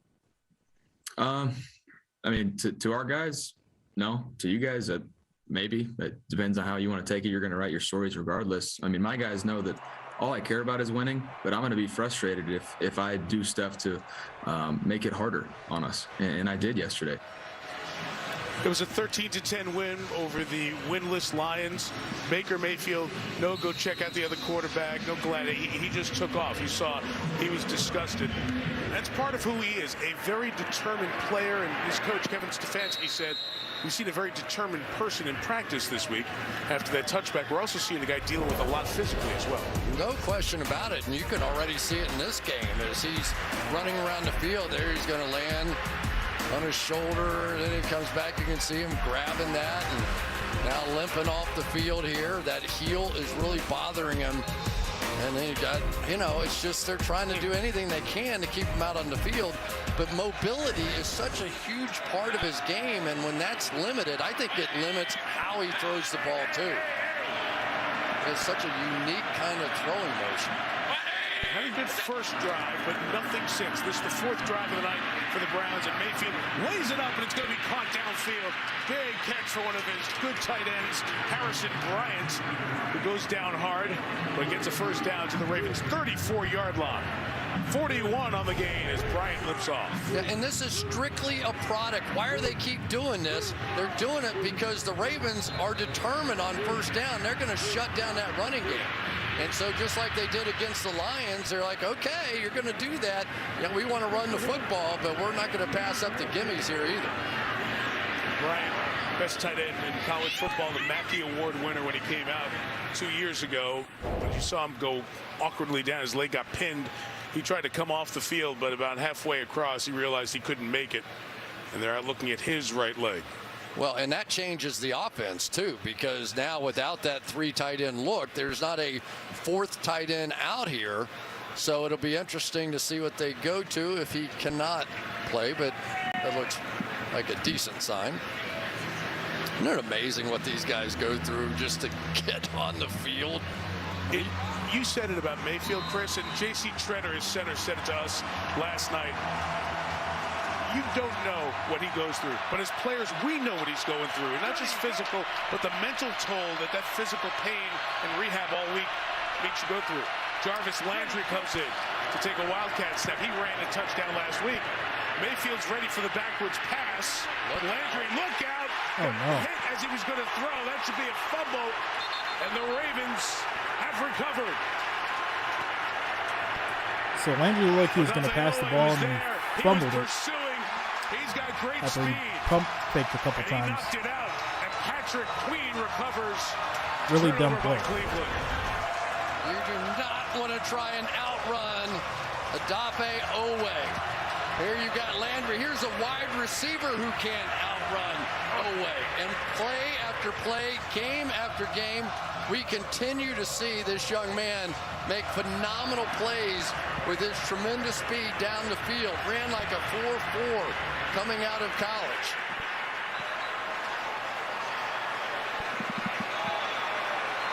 Kevin Stefanski, you know, that Baker Mayfield trick in the bag is one that they've pulled out often, and it's worked very well. But Owe said no way that time. The man out of Penn State slipped in the draft because of his sack performance in college. Feels like a star defender in this league going forward. First down. Pass is complete. As Jackson hits Rashad Bateman for the first down at the 48-yard line with 2:50 till half. You know, as a wide receiver, you just don't think somebody's going to catch you from behind when you're running. Well, there aren't many Oways out there. It's going to be a big swing in the game here. Jackson in the middle. And that's going to be a pick. And he's scooped up. Browns pick Lamar. He gets the interception on the deflection. Sees so they get it right back. Goes and calls it a day. We'll see if he was able to scoop it clean. On the field, it looks like an interception. Ronnie Harrison, who was down earlier, is down again for the Browns. The ruling on the field is a tip pass intercepted by the defense. First down, Cleveland. Double tip and a good catch. What a play by Ward. Yeah, I think it was Bateman who got his hands on it. He was the crossing route that came underneath it and reached up, and he was like, why are you throwing it so hard to me? And he didn't realize there was another receiver in behind him. Can this game get any more bizarre than what it's been? Well, we talk about how tight it is in the AFC North and the kind of battles that these teams have within the division, and there are a lot of them the rest of the way. Kind of like this. They I think Baker's going to do something now. Street fights. We got to score. Baker back on the field. The 47. 2:29 left in the second. We got to score. 2.5 to the half. Landry with a block from Peepers-Jones. Gets inside Ravens territory. First down to the Baltimore 42. Are you surprised at all? They got the ball right back to Jarvis Landry after that. That's an angry guy. Now, he will give you a Christian phrase or two as you make contact with him. And he's a great guy, but he is an angry guy when he plays football. 5 for the Peller. Chubb with that catch. Christian, they've gone tempo and getting it out quick. Feels like that's something that's working for Cleveland. Well, there's a little bit of a lack of depth as well on this defensive line for the Ravens. So if you're going to give Wink Martindale a lot of time to try and get all this set up, he's going to hit you with some fancy blitzes. 2-minute warning in Baltimore. A couple of field goals for the Ravens. Browns trying to get on the board.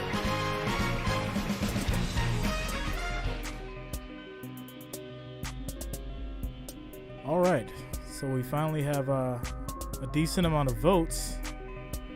So we had 95 votes. Ravens 55%, Browns 45%. So I think this is the highest lead we've had so far. 118 viewers, 44 likes. Let's go ahead and hit that like button, guys. Get us over 50.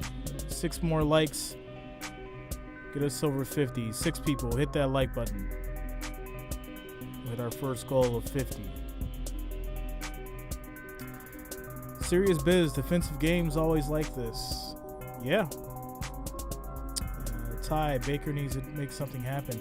Yeah, I mean, if anything, this is going to be the drive, right? You know, this is the time to do it right now, you know, before the half. Go into the halftime with the lead would probably make the most sense.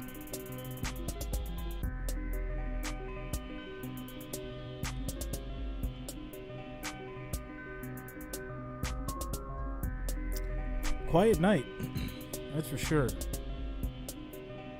Everybody must still be full off turkey.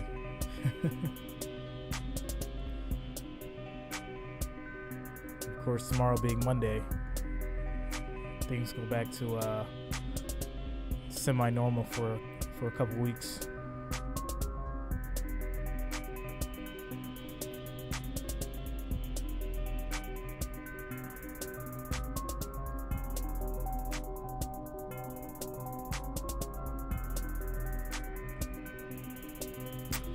How close do you think the game's going to be?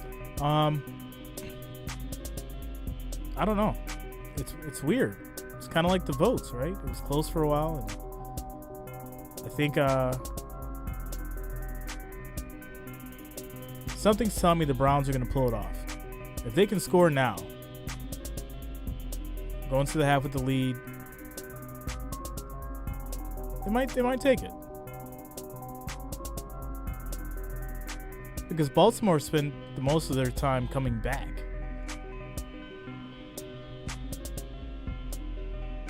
But we'll see. For Tennessee, also 8-4. Unless a 4-loss teams, Buffalo's in that mix, Cincinnati's in that mix, Kansas City. Cleveland would like to make Baltimore a 4-loss team tonight. Pass complete for the first down to Donovan Peoples-Jones, the second-year receiver out of Michigan. Yeah, and you know, maybe Baker Mayfield in his current physical state is more comfortable throwing the ball standing still. We've seen a lot of bootlegs. We saw he really completely missed what probably was going to be a touchdown on the first drive. 2 wide open tight ends, but 31 Nick Chubb left to the left. That's going to get off 3 yards. 4 yards. Brandon Stevens, a rookie safety, came up part of the tackle. Remember, Baltimore gets the ball to start the second half, so that turnover there really giving Cleveland an opportunity to make this a tighter game than it might have been. But so far, the Ravens defense has really shut down this Browns running game, and that's despite the fact that Wink Martindale thinks that Nick Chubb runs with a force field around him. He said, I've never seen guys bounce off anybody like him. Hey, great line. The Ravens' second-ranked run defense being heard from. Mayfield retreats, flipping it for Njoku, the tight end. Deep pass almost picked off. One coverage by Marlon Humphrey. That's a corner covering a 6'4" tight end. Yeah, well, don't be surprised when Njoku is the deep threat, even though he's going against Humphrey. Why they keep going against Humphrey, I have no idea. But Njoku can run. He's a 7-foot high jumper. I mean, this guy is a legitimate athlete, but Humphrey is one heck of a player himself. Boy, do they need to pick up this first down. The Browns could steal this first half.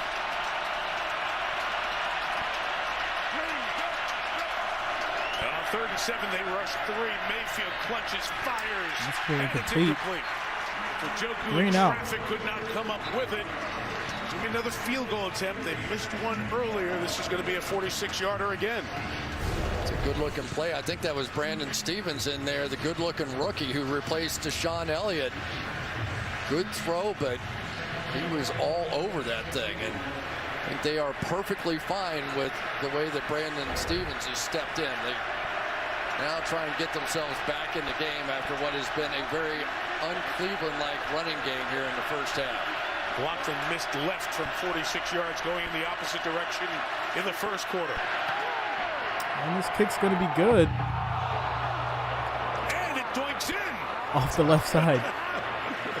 I think it's big. It is you. Talk about a force field. You show up, there's a force field around the uprights. But this one bangs in for the Browns. Gets them on the board. All right, so 3-6. Baltimore still with the lead at the half. Unless something crazy happens in the next 1 minute. Whoever took the under's feeling good right now.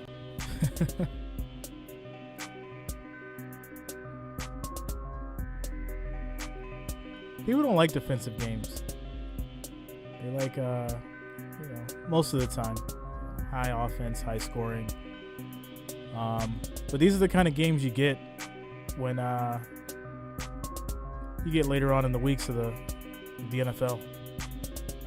Teams are figuring out defenses and offenses and all that kind of stuff, and things just get tight.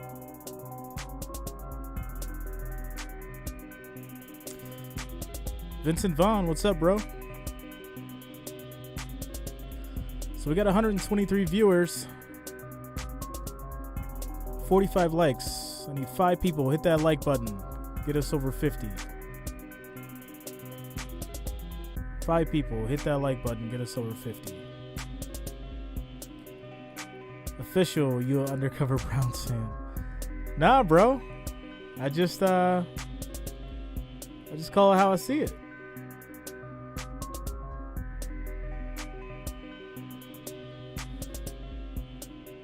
Michael Williams, I love defense. If I stop you from scoring, I cannot lose. Yes or no? Yeah, it's true. But what if their defense is good as well? You know?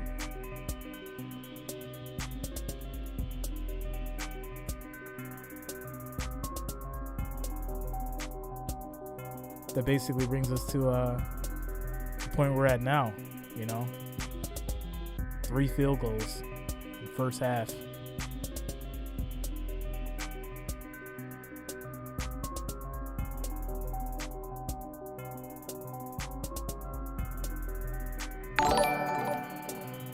Vincent Vaughn, subscribe. Thanks a lot, man. Welcome to the family. Ravens before the game bought the minority stake of this team in 2000, the entire team in 2004. On the right, Jimmy Haslam, since 2012, he and his wife Dee, ownership of the Cleveland Browns. And he really has put a good group together here in Cleveland as they try to challenge teams that have success in this division for the last 15 years. The Ravens and the Steelers and the Bengals have had their Andy Dalton stretch where they were making the playoffs on and off, and now another stretch here as they look good today. This is a difficult division to try to find your way towards the top. Browns are doing that in the playoffs last year, 6-5 this year. 3-point game with 1:02 till halftime and a full complement of timeouts for Baltimore. Touchback, take it back to 25-yard line. So you talk about this rivalry, of course, intertwined with the history of the move of the Browns to Baltimore and the history staying with the new Cleveland franchise. But since that franchise has been constituted, look at the numbers. 33-11. The Harbaugh era, 22-4 against the Browns. One of the best by any coach who's coached 20 games against another team. And since '99, season sweeps have been the way for the Ravens most often, including last year. They did play that memorable game, Monday bro. night game. There was still a season sweep for Baltimore last Marion year. Browns. Okay. It's meeting one of back-to-back meetings for the Browns against the Ravens. Lamar just threw a pick. My goodness. Great opportunity for Grant Delpit to come up with There had to a be pick. a miscommunication plays, because there was nobody there. He literally just threw it and the right Browns having an excellent field to position. the Browns. We're pushing after the play. Wow. And the Browns So are that off changes to things. celebrate their turnover. Just did not see the lurker. This is a one lurk defense, and it is going to be the safety that sneaks down that'll pick off this crossing route. Oh, wow. And that's one of those Lamar Jackson just never, ever saw. And it's Delpit in for Ronnie Harrison, who I mentioned got injured on the last interception and was injured earlier. Yeah, they were playing a lot of 3 safety looks back there, though, with John Johnson and Ronnie Harrison and Grant Delpit.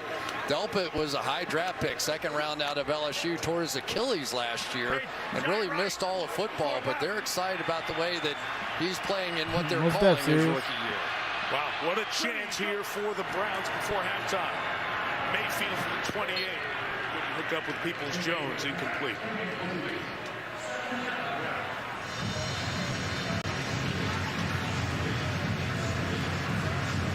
They just don't seem to have that deep threat right now on the offensive side of the ball. You know, we can talk about Odell Beckham. He had a nice long touchdown today for the Rams, but they elevated JoJo Natson just to get a little speed on the field because the Browns defense definitely stepping up, that's for sure. So it's sort of a shrunken offense right now for these Cleveland Browns.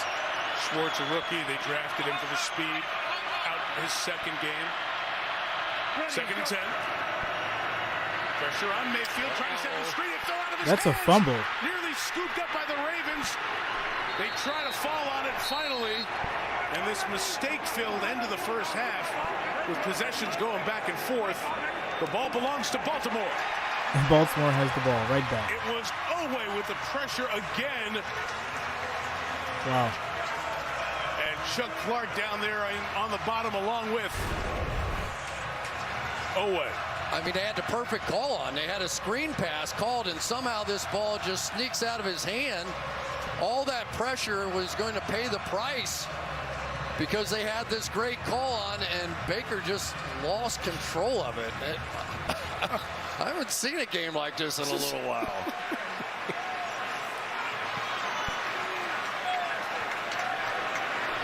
Had 3 turnovers here in the last minute and change. And Oweh's been around the ball. He loves Sunday nights. Jackson back to work. And as he throws, sideline pass is caught. Good catch. So Jackson will get that off. It'll be a 7-yard pass. This receiving core, Sammy Watkins. One of the dangers you try and cut Myles Garrett, as Alejandro Villanueva does here, is this guy's one of the great athletes playing the game of football right now. He goes, good, I'm good. I know I hit a quarterback, I'm sorry. My body weight's on the ground, it's not on him. Jackson to run, final 40 seconds. Jackson will get the first down. Game 3, Harrison back on the field. Baltimore's going to use that first of the 3 timeouts here with 36 to go. Well, and they know they're already in field goal range with Justin Tucker. I was just thinking the same thing. They're just playing for bonus points now. You were talking about, Chris, on that turnover by the Browns, that what they had called might have worked. Oh, my goodness. It looked like it was going to be great. Sneaking right across here comes all the pressure. Let him release. Blockers in front. Looked like it was going to be a big play. And for whatever reason, he did the little double pump on the first look at it. Maybe he had somebody blocking his vision of the back, but the second time he tried to pull it back, it was gone. Both Mayfield and Jackson with second quarter turnovers here. Jarvis Landry had one for Baltimore, so 4 turnovers in the last 5 minutes or so from the 38. Jackson throws, sideline complete, stepping out of bounds is Hollywood Brown. Marked at the 30-yard line. Still need a couple more for that first down with 32 seconds still have. Yeah, and you go back to the final drive over here when they were unable to get that one first down because it would have bled the rest of the clock at least. And now you knew with 3 timeouts, you're giving Lamar just too many opportunities. 2nd and 2. They go quick. Browns break 5.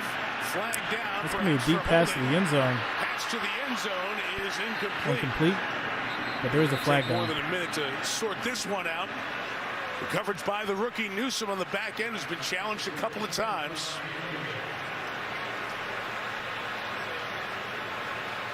Take a look at Villanueva. Holding. Offense, number 78. 10-yard penalty. Replay second down. I tell you, when you are a tall tackle and you get somebody on the field like Myles Garrett, wasn't quite as extreme there, but he has the ability to go underneath these tall tackles. He can turn and angle and contort his body in such a way that they're blocking down on him, and that's when you get a lot of those holding calls. 2nd and 12 now. Jackson is intercepted.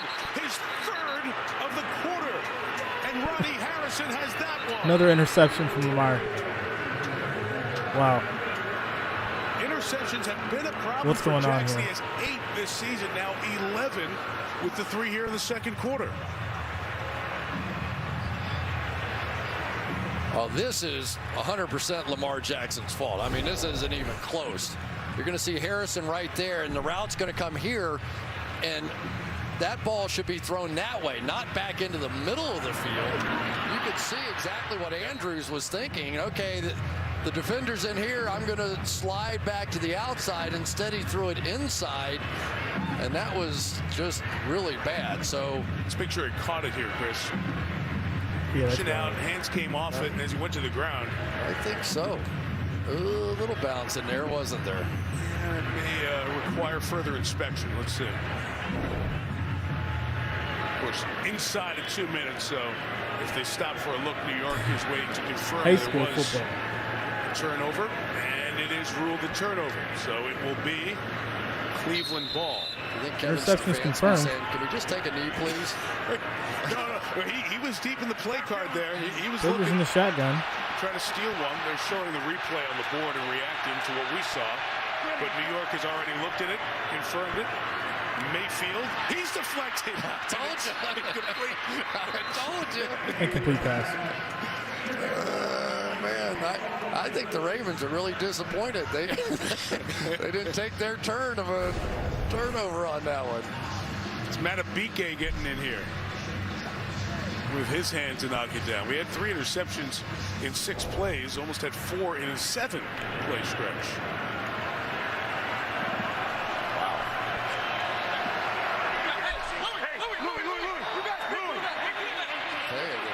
Up there like they're going to bring pressure with that free safety in the middle. They do. And Mayfield retreats, puts it up to Landry, incomplete, with 12 seconds left in this first half. I would say, Neil, it's like blood in take the this water thing for to Wink the Martindale when he gets a play like what happened to Baker second half Mayfield on and, that last call it a series. day. You know, under pressure, double pump, ball slips out of his hands. That guy Too much is a going on believer here. in one Way thing, too much. and that is pressuring whoever the quarterback is on the other team. But I give him credit tonight. His pressure on the running game and some of these run blitzes have probably turned the game more than anything else. Crazy quarter. Crazy half. 3 field goals combined, 5 turnovers combined. Now they're going to run it to try to get it out of here with Kareem Hunt. And Harbaugh's going to say, I'll make you punt. And the way this second quarter's gone, who knows what can happen. So timeout Baltimore with 9 seconds till half. It's getting cold here. Still golf season in plenty of places like the beautiful Bahamas, and golf's brightest stars will tee off. It's the Hero World Challenge. We'll have it on NBC Saturday, 2:30 Eastern Time. Colin Morikawa.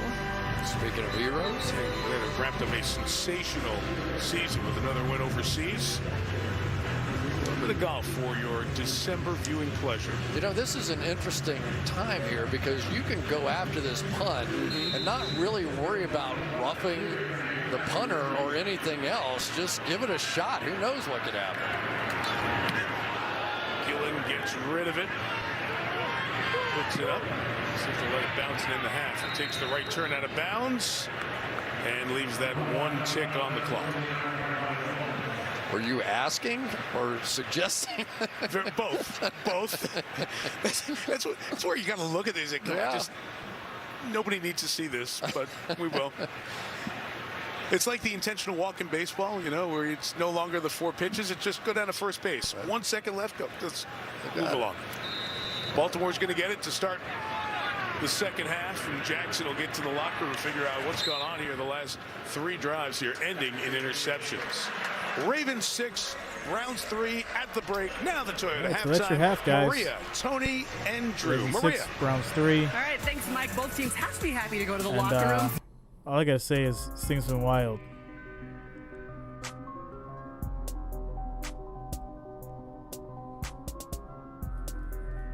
And as far as votes go, 113 votes, 56% Ravens, 44% Browns.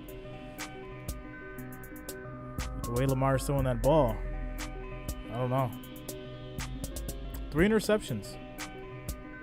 It's crazy.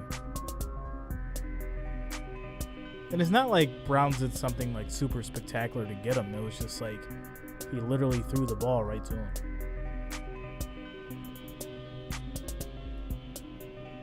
But that's where we're at. Sunday Night Football.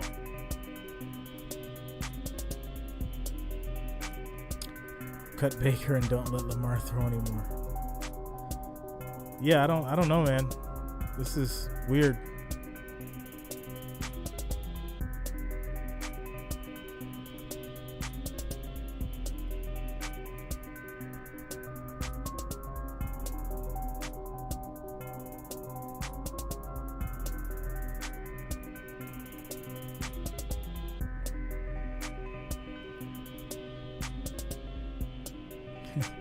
Steven, people paid money to go to this game. Yeah, some people paid a lot of money to go to this game. Spent a lot of money on drinks and stuff. I went to the Bills-Colts game. And even without like ticket costs, we ended up spending like $200 just on food and drinks. It's ridiculous how much stuff costs at stadiums.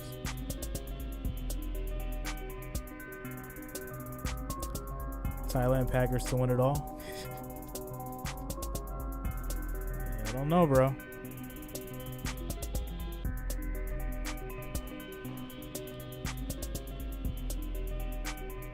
Be right back.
More bizarre. 6-3, Baltimore gets the ball to start the third quarter.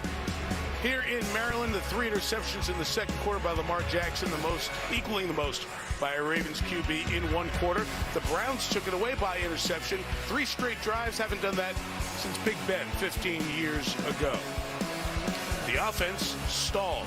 One of the best running games in the league, 21 rush yards, fewest in any half this season. And Odafe Oweh loves Sunday night. Big impact play against Kansas City in week 2. A sack, a forced fumble, and a fumble recovery in this first half. A first half that ended with 5 turnovers between the teams in the last 3 minutes and 14 seconds. Someone's going to have to clean it up and figure it out and find a way to get this win. This is a very important game, as Maria and Tony and Drew were telling you, in the very tight AFC playoff race. McLaughlin kicks off, second half underway. with a touchback. The Ravens will get it at the 25. Here's Catherine Tappan. Well, Mike, John Harbaugh told me at halftime that his message to Lamar Jackson following those 3 interceptions was just one play at a time. He said his spirits were high, and he thought his team as a whole did a pretty good job in that first half. Kevin Stefanski told me that Baker Mayfield is fine physically. I asked him how he's going to get his run game going, and he said it's hard. They have a tough defense, and we're just going to have to come up with answers for it, Mike. Somebody's got to find a way to sustain. Baltimore had the best looking drive here, Chris, of that first half. Neither one of these teams have looked like themselves so far in this first half, and the lack of the running game is the reason why. Flag down here, Latavius Murray thrown down for a yard. The flag came from the back. Holding. Defense, number 96. 5-yard penalty. First down. It's the interior line, Jordan Elliott, wondering, what did I do? Yeah. Let's take a look and see what exactly he did here. He's going to come off the ball, and we know that a lot of times defensive linemen want to hold to keep their linebackers free.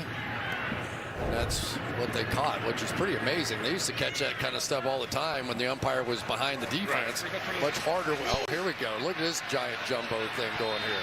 300-pound tight end Patrick McCarry. Mark Andrews, the tight end on the other wing. Moore's going to flip it out to Andrews. Ronnie Harris is going to get about 4 yards on that. Eventually, right around the 35-yard line. Well, let's go back and take a look at the second interception, and you're going to be able to see the Lurk defense. The safety on the left is going to come down and steal it. But it was Jackson looking the other way, and this time he actually read it perfectly because the coverage was on the outside of Andrews, so he was going to lead him to the inside. The problem being he just had no idea that Delpit had come down in that Lurk position in the first half. 1 for 5 throwing it to Andrews. 2nd and 6, and Harrison, who was injured in that first half, has come up with multiple plays here. He and Malik McDowell stopped Devontae Freeman on that run. It's 3rd down and 6. Yeah, I'm going to finish that sentence. 1 for 5 for 9 yards and 3 interceptions. Wow. That's one of the best combinations in all of football. So if you want to know why it felt weird, there's weird. And over the last 4 years, thrown to Andrews, 5 total interceptions. Made a good combo throughout the last couple of seasons, especially this year. Already 58 completions to Andrews. 3rd and 6. Hollywood Brown on the edge, got a block. I was going to the first down. To the 42-yard line. Andrews catches a bunch. That time he threw the block to Spring Hollywood. Yeah, one of the problems here is the defensive backs are playing so far off here that it's going to give these blockers an angle to get out in front and get just enough, though. I loved what Hollywood Brown did. He knew exactly where that stick was, and he just went right for no messing around whatsoever. Picked it up. They needed that first down. Freeman the back. He's got it running to the left. Let's do a 4-yard run. Around 3 yards. Wusu Koromoa, one of the Browns in there on the tackle. With Malik Jackson. I tell you, Jeremiah Wusu Koromoa is so quick. He looks like Gale Sayers playing linebacker back there. He comes flying up there and jumps to the outside, and Baker Mayfield may be thinking about putting him on offense. Got to see Jeremiah play all of his home games at Notre Dame, and man, did he make plays. He just kept growing and growing as a player. 2nd and 6. Jackson's got 3 downfield. Scrambling, taking off. Jackson's going to run. Get a couple yards around bounds. Gain a couple of yards. Those receivers were covered, bringing up 3rd down. You know, it's interesting now that you're seeing the Browns playing a lot more zone defense, because what happens when you throw 3 interceptions, you start to see ghosts out there a little bit. You start going, okay, I'm expecting this coverage and that to be open, but it wasn't early on. And so give Joe Woods credit. He's thrown a few looks at Lamar that he really didn't handle well.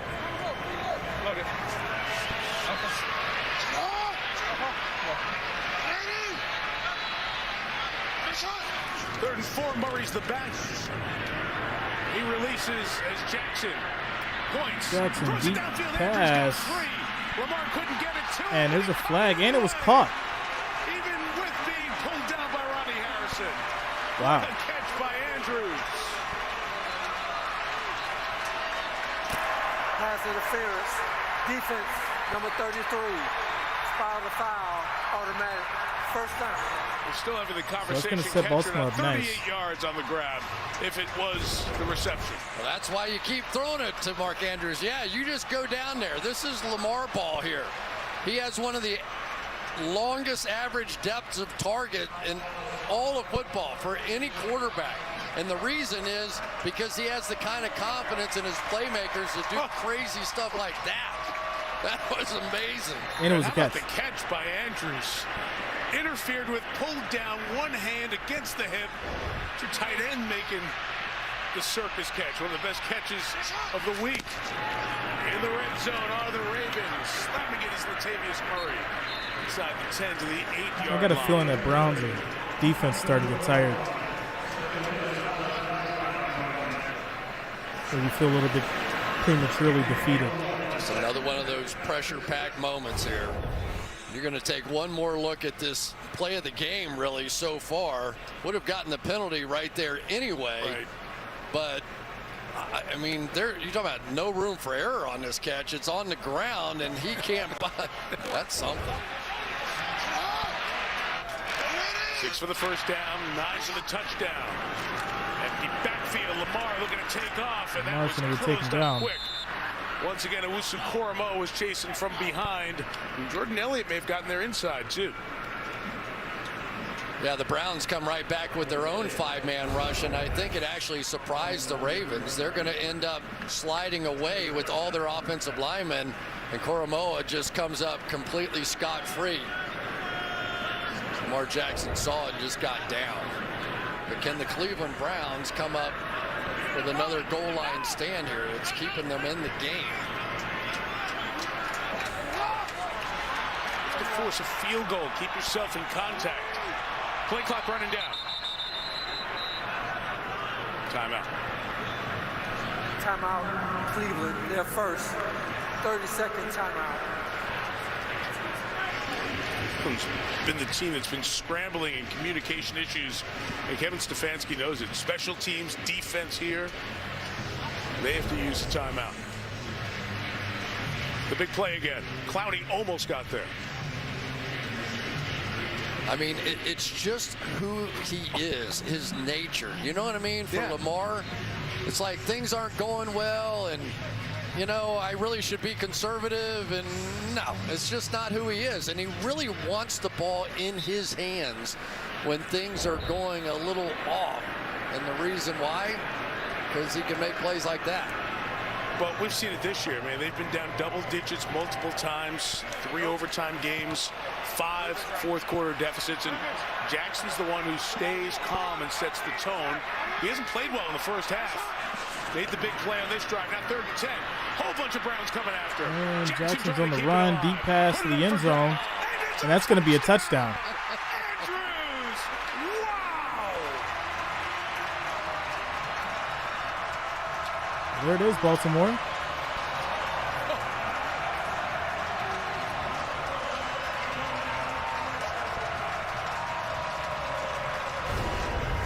Mike, let me tell you how good this play was by Lamar Jackson.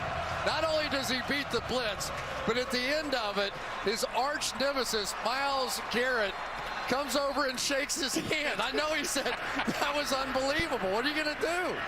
Yeah, go ahead. I don't know how you did that. Extra point is good. Justin Tucker for the extra point. Baltimore 13, Browns 3. He knocks it through one more time. Oh, man. 3 interceptions in the first half. Things aren't going right, but this combination got them right. Jackson to Andrews. 2 circus plays, 2 spectacular plays. Garrett even got a piece of his arm. Andrews got the ball in the end zone. So I know the Baltimore fans are happy.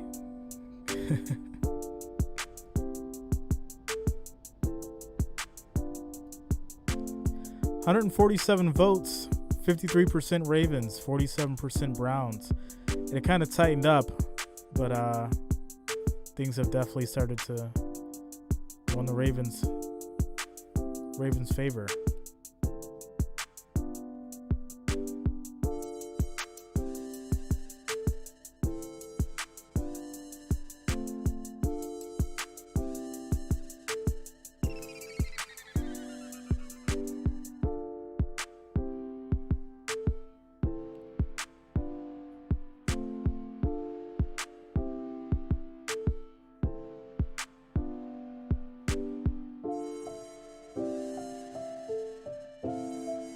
$124 likes, guys. I'm sorry, 124 viewers. 60 likes. 60 likes. Make sure you guys are hitting that like button. And of course, if you're new here, make sure you subscribe. We do this every Monday, Thursday, and of course, Sunday.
After a little bit of that Lamar Jackson magic.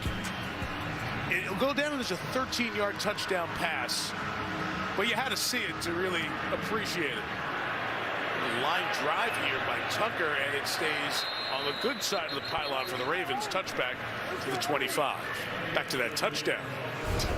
Well, you just got to know what these pass rushers go through trying to run down Lamar Jackson. Garrett actually got his hand on the arm of Jackson, and he still scores the touchdown on it.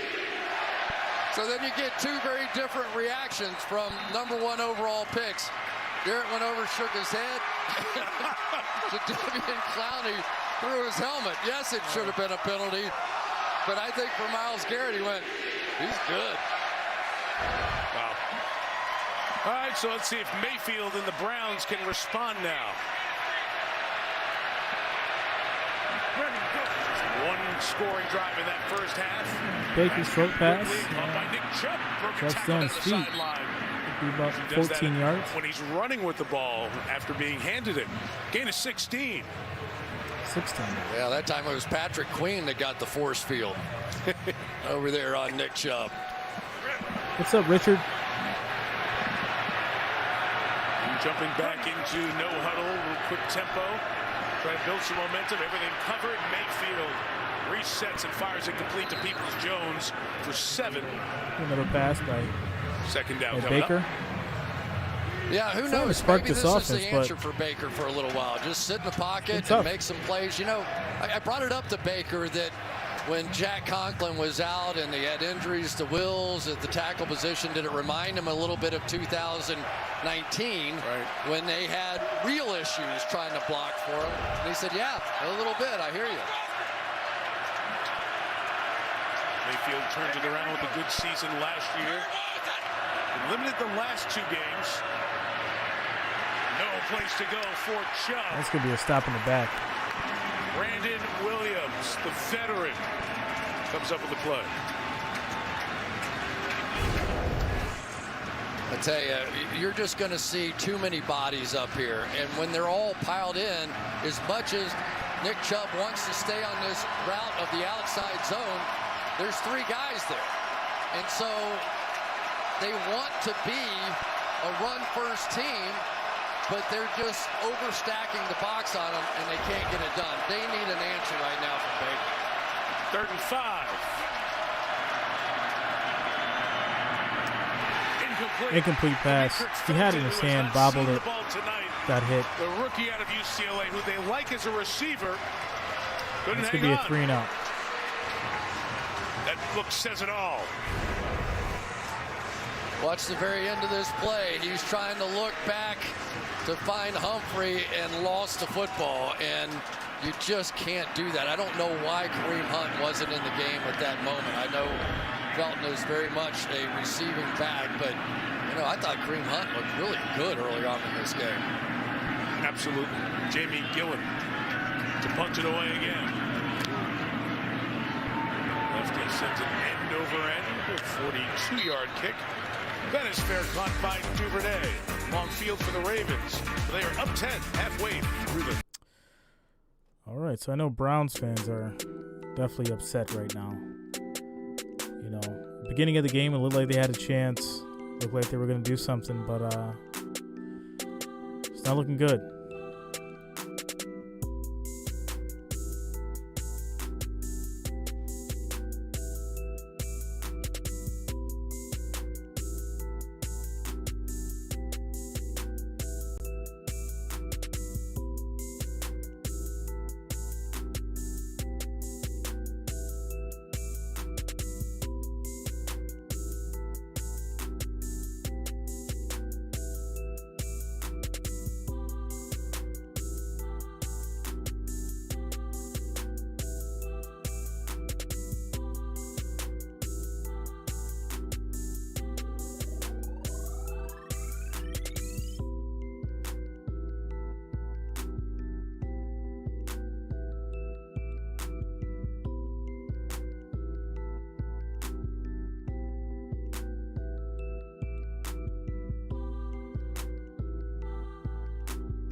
What's up, Coach Plays?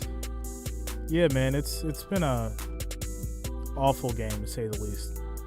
I mean, Baltimore's came in and definitely, showed a spark of offense, but Browns have just been doing terrible. Brother Jim, who's the quarterback in San Francisco, we mentioned earlier, Greg Roman was the offensive coordinator for the 49ers. Colin Kaepernick was the quarterback, and obviously that had a significant impact, not just the football, but the society and the societal impact of it. Lamar Jackson in a very similar role. There are so many kids, college kids, high school players, who were running quarterbacks who can throw as well, who were steered to other positions, whether in the recruiting process, high school to college, or coming from college to the NFL. But John Harbaugh believes that part of his legacy as a head coach will be what they've done here with Lamar Jackson. They've not only built a great enthusiasm of a fan base, they've built an offense that is inspired and, as in his mind, helped change the way the quarterback position is looked at. Lamar's made it happen, but those guys have facilitated it with the offense and the vision. Lamar's going for the pass. On first down, incomplete. Trying to ride the hot hand in his tight end, Mark Andrews. The story of black quarterbacks playing has been talked about for many years. I was really surprised when we just brought it up, the general thought with John Harbaugh of what Lamar has done over these few years, how important it was to Harbaugh personally to be a part of this. Yeah, and it was like a philosophical discussion as well. He goes, everybody keeps looking for the same Tom Brady kind of quarterback. How many have there been in the last 20 years? 5, 6, something like that. He goes, take a look around college football. Who's successful on the back end? Who can make some of these plays? Why should we not give that nice pass a shot? from Lamar. the ability to run, the ability to make throws from the pocket, but also the ability to make those plays like we just saw to Andrews on that last drive that Tom Brady and Troy Aikman and they're not going to make, right?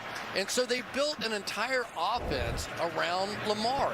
And remember, when he got his chance to play, that was a long streak where they were not in the playoffs. Yes. And so when Flacco got hurt, and then Lamar came in and he carried them to the playoffs that year. No wonder he's loyal to him, right? I mean, there's a reason. Now he's on the run. He's going to get around the corner. He's going to get about 4 yards out of it. That's part of always the conversation with quarterbacks who do run, and we're seeing it in the NFL now and college.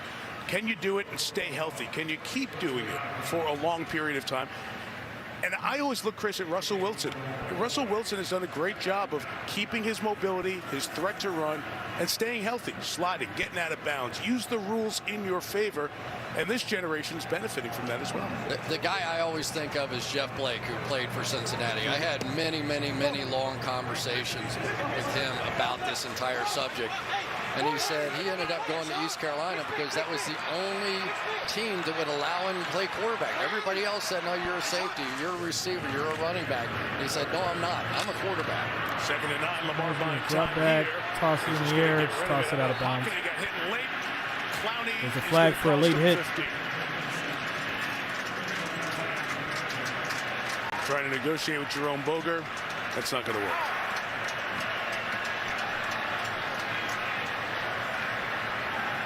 Did he get him to the head? Personal foul, roughing the passer, defense, number 90. 15-yard penalty, first down. I don't think that was 2 steps. That was kind of 1 step there. I know it looked violent, but I mean, if they consider that the head and neck region, Terry, what did you see?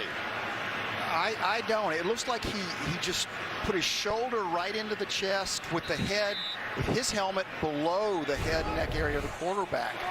And it wasn't late, right? I just don't see any forcible contact at the head and neck area. 41-yard line, it's Devontae Freeman for the run. It's going to be about a 4-yard run by Freeman. 45. Wish we could get Terry to open up and be a little more honest and forthright with us. I hope you get Terry a good Christmas I feel like gift, Baltimore should just go ahead and run the ball and let that clock run. Instead of trying to pass it and all this other stuff. You got the lead. I've got a little history run the ball. in my past. Run the clock. I love having Terry right there. My take well, you see, the Browns fans know all too well that they have been in the middle of too many of these roughing the passer calls, and they keep drives alive. 15 free yards there. Jackson's pass through a tight window there is complete. Rashad Bateman with the grab. Be a yard shy of the first down. I mean, he has been throwing with so many different arm angles tonight. Whether it's on the move or over the top, you almost get the feeling, a little like Colin Kaepernick, that he might prefer that 3/4 slot when he's throwing the ball. But his ability to get the ball underneath pass rushers, it's a Colby style there. Slam that up inside for the first down with Freeman. So Freeman and Murray doing a good job of keeping the Ravens' run game going. They are in Cleveland territory with 5 minutes left in this 3rd quarter. And now the Ravens are beginning to do what they do best, which is use their size. And John Harbaugh is a huge proponent of, you may not see it early in the game, but eventually if you're going with bigger, stronger athletes, the real question is, will the Browns score more than 3 points? And that philosophy has worked very well around here. Load up the backfield, let Latavius Murray go to the left for a couple of yards. I thought it was interesting. It sounds like some of the stuff you usually hear on college football, weight room, strong team. It's very important to us. Well, of course it is. But he emphasized it and brought up Bill Parcells. Right? Just think about the big physical teams. And that kind of went, it was almost like a light bulb for me. Yeah, that's the way the Ravens can play. They can physically wear you down during games. And you saw in that last one, they call that the bully formation, which is exactly what it is. Eric Tomlinson, their best blocking tight end, in the backfield with a 300-pound fullback and Patrick Ricard. Bully, that's what it is. Hollywood Brown on the edge. Usa Koromoa read it. brought him down. He hasn't been a yard able or to two stay for healthy. Hollywood. He's had ankle problems. We're looking at a 3rd and He long. slipped in the draft deeper than some thought, but what a second-round pick out of Notre Dame, Jeremiah Owusu-Koramoah. We were talking about Patrick Queen, but this young man has done every bit of that on this side of the ball. And I think athleticism, think about what else he can do in here, because using him in the middle of that formation allows him to also be a spy on Lamar Jackson. And that may be the most significant part of it. You don't know which runs he took away from Lamar tonight. Blitz pressure. Jackson holds it, puts it out there, incomplete. But Cleveland brings the heat. As Chris told you earlier, not something they do very often, but good timing there and a much-needed stop.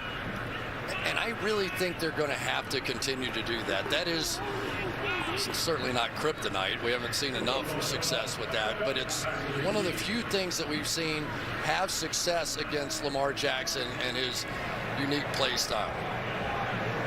The Ravens played more games for Baltimore. Sam Cook, 250th game tonight. In a lot of those games, he's thrown opponents inside the 10-yard line with his punts. Try to do it again here.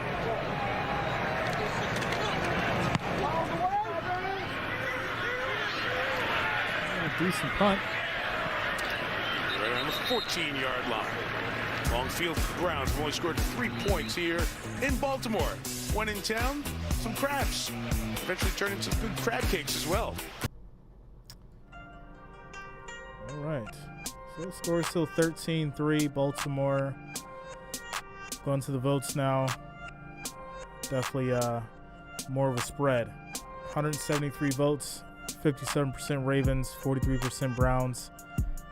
We got 145 viewers. Of course, if you're new to the channel, make sure you subscribe. That way you can be updated with streams just like this. Make sure you hit that like button as well. We're sitting at 65 likes. Let's try and hit 80, guys. 15 more. We'll be at 80 likes. Make sure you hit that like button.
In that one.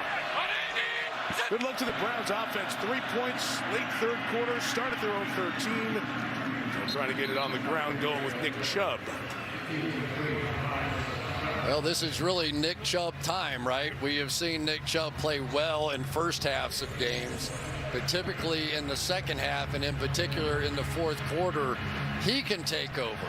The problem is they have so discouraged the Browns and their running game, especially on early downs, that you just wonder if the Browns now have the patience to stay with it. Njoku and Hooper, the tight ends, exchange with Harrison Bryant questionable to return with his ankle injury. Deep drop Mayfield, looking down the middle. Here comes Landry across the field. Jarvis Landry to midfield. Good gain for Landry. Inside the 45 nice pass. For the Ravens. Nice little spark. This is what 46 yards. So again, everybody's thinking run here because they had a good, successful first down run. So now you get them right over the top of the linebacker that's going to step up. But it was that first down run that enabled that pass play to happen. And so if they can keep creating some offense running the football on first down, I think you'll see them have success with the play-action passing game. So on his birthday, Jarvis Landry has a season-high receiving yards, turning 29 today.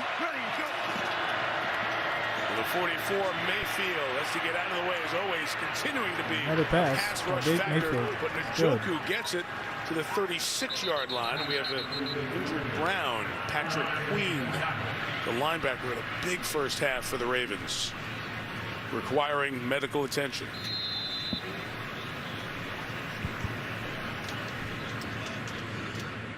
Steelers are 5-5 and USA, 1. this is Stephanie. Hi, this is 5-5 and 1.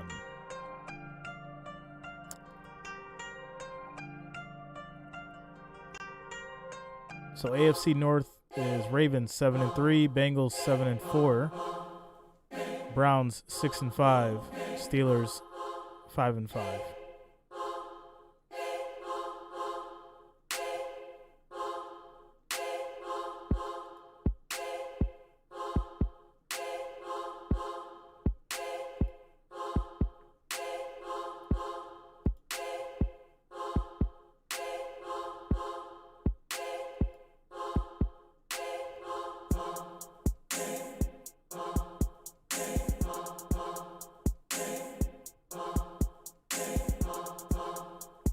Just going through some of the standings. So the NFC West, you're looking at the Cardinals 9-2, Rams 7-4, NFC North, Packers 9-3, Vikings 5-6, NFC South, Buccaneers 8-3, Falcons 5-6, NFC East, Cowboys 7-4, Eagles 5-7. AFC East, Patriots 8-4, Bills 7-4. So this thing's shaping up to kind of what we expected. AFC West, Chiefs 7-4, Chargers 6-5, Raiders also 6-5. Thailand, Ty, I'm going to my bag, bro. Told you I got joints for days, man. I got a nice catalog.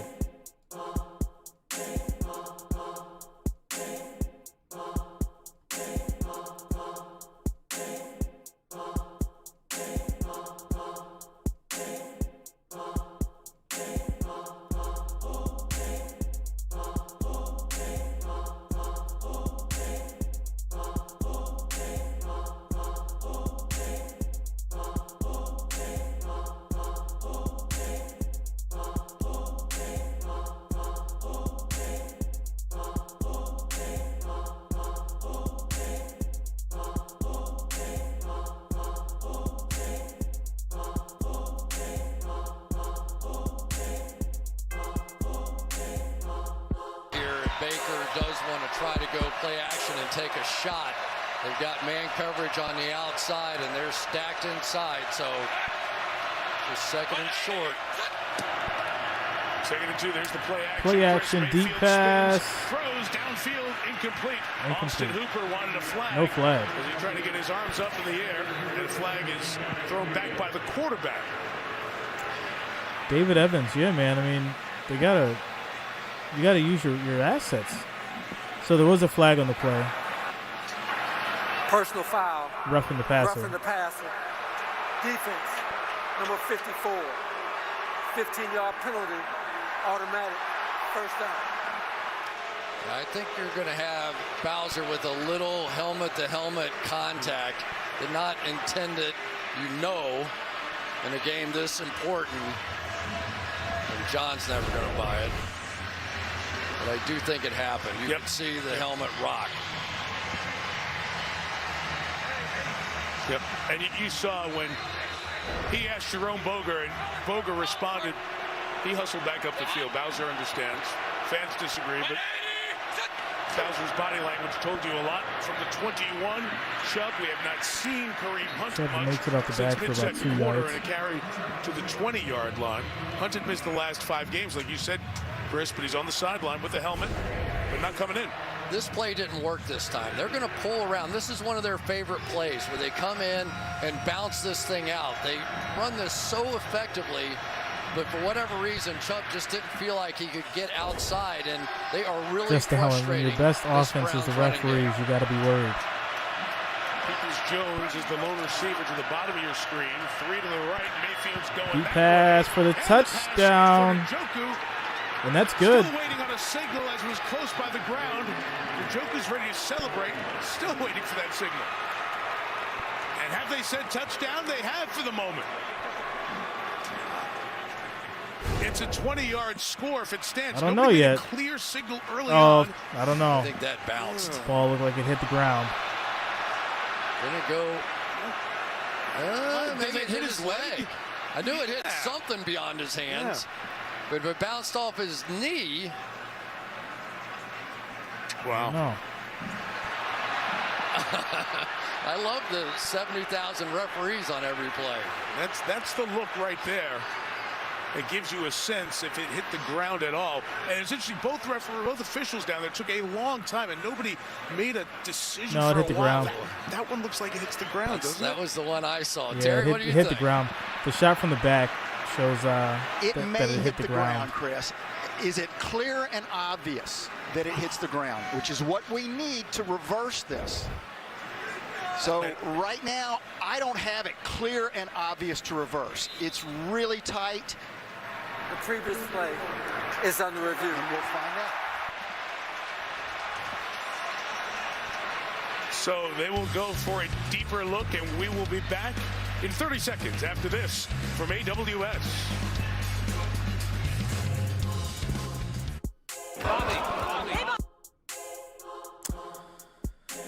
So from where I see it, it looked like it hit the ground. I mean, it I don't know.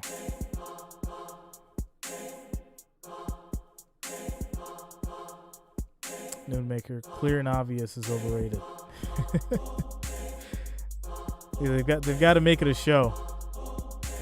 Jonas, the play will stand as a touchdown. I don't know, man. I think they're gonna try to turn this thing around. I don't know. Because it looks like for a split second it hit the ground, but from a different angle, obviously you can see like it hit his knee. And it's like so close. Like it's so close.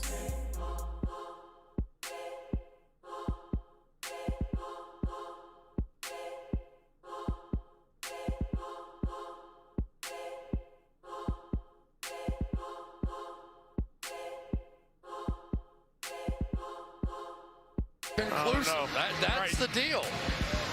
Terry, you've had a couple more looks at it. What do you think? I'm still that it's absolutely not clear and obvious. I think it might hit the ground.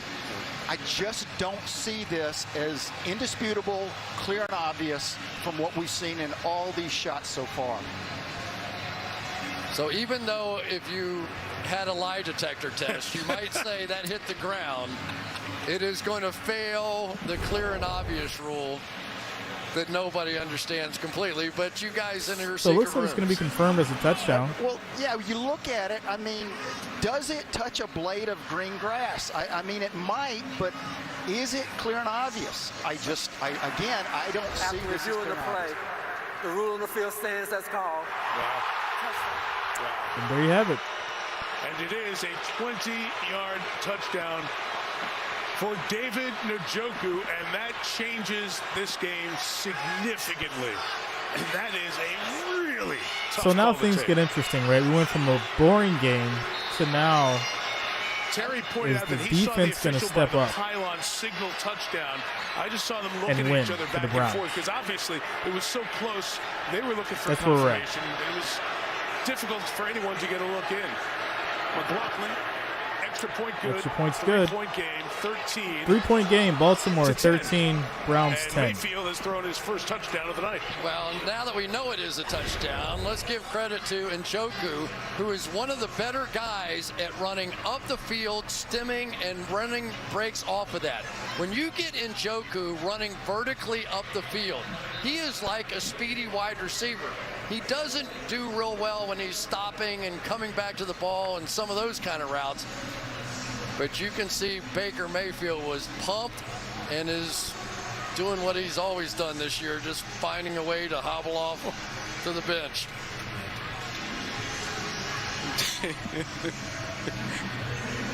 No caption needed.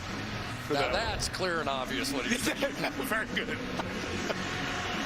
Chris, that is such a huge touchdown for Cleveland. Obviously for the score, but you just had no feeling of confidence that they could get anything going and put it together. The big pass to Landry, and like you said, maybe they're going to have to win this one in the air, even though they are a terrific running team. Well, it's just North football. I lived in this conference. I know what it's like. Touchback here. Ravens will take over at the 25. While we were in commercial before, a couple of Paralympians, Jessica Long, Mackenzie Cohn, both terrific swimmers. Just subscribe. Thanks a lot, man. Welcome to the family. 29-time Paralympic medalist. Won 6 medals in Tokyo. Mackenzie Cohn, a 6-time Paralympic medalist. As the Paralympics will follow the Olympics in Beijing, which begin in 9.5 weeks. It's going to go fast. It'll be here before you know it. The Olympics and the Super Bowl going on at the same time. We look forward to a very busy February on NBC. Lamar Jackson and the Ravens, could they get to Los Angeles and SoFi Stadium in the Super Bowl? They're the #1 seed in the AFC at the moment with a crazy 6 weeks ahead. First down, Clowney. He got away from Clowney. Oh my goodness. Lamar got away from 2 defenders.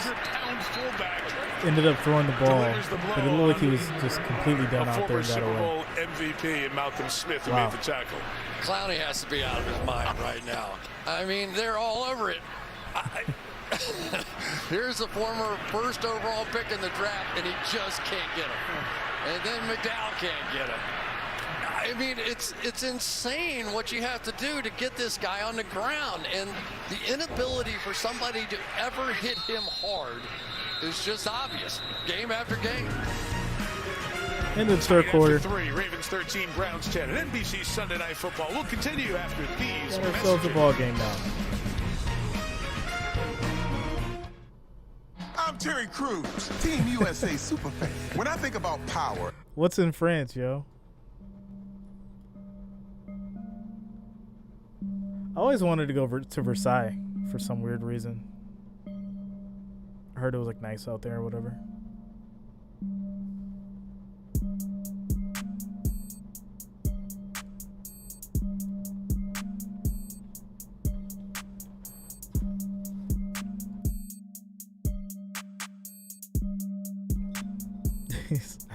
I don't know, but it's better than the cookie.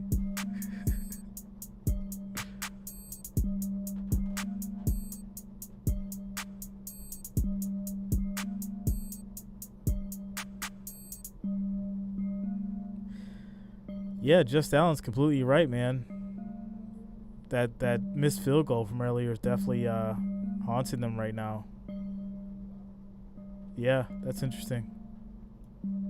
Thanks for bringing it back up.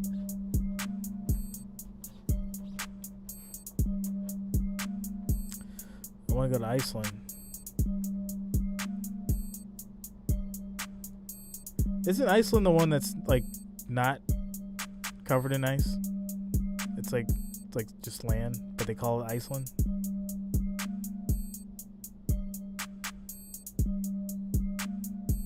Like, I think Iceland's the one that's like not covered in ice, and Greenland is the one that is. Isn't that how it goes?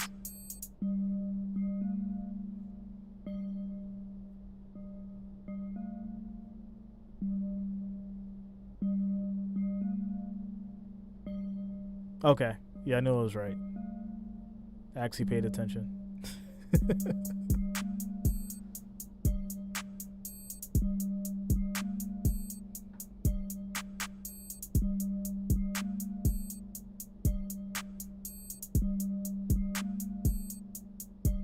of games and a lot in the division, but this one really has big meaning, especially for the Browns. There they sit at 6-5. If they win, they go to 7-5.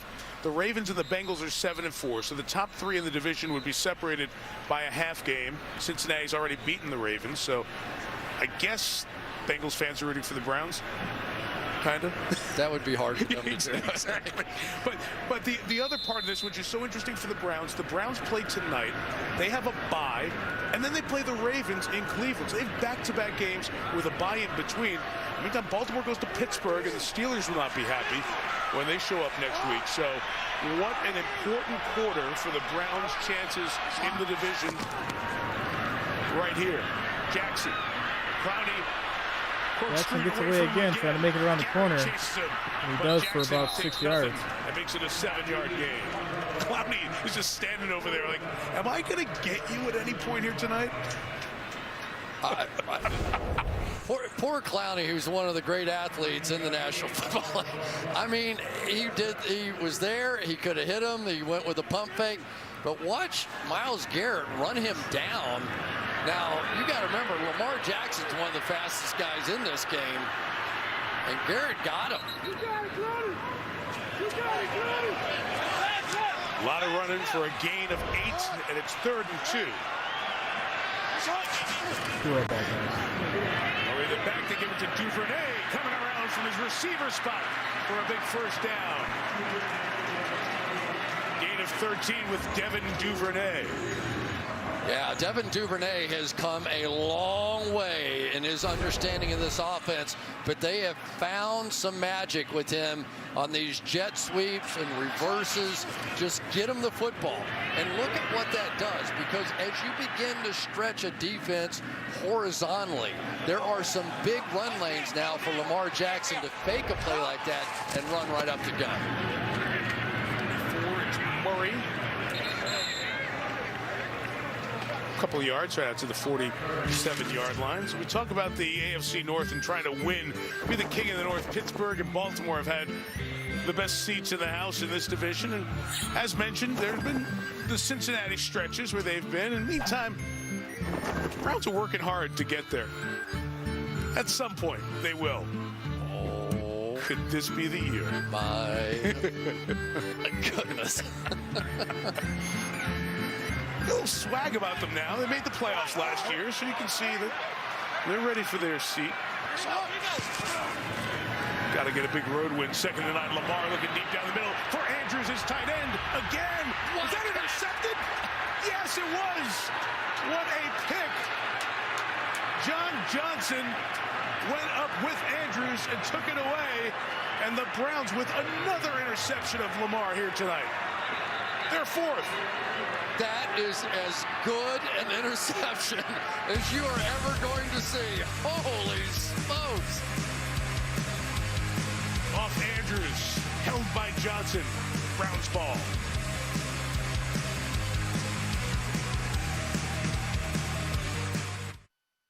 Okay, Al, you guys come on in. Come around on the other side. Here we go. 1, 2, 3.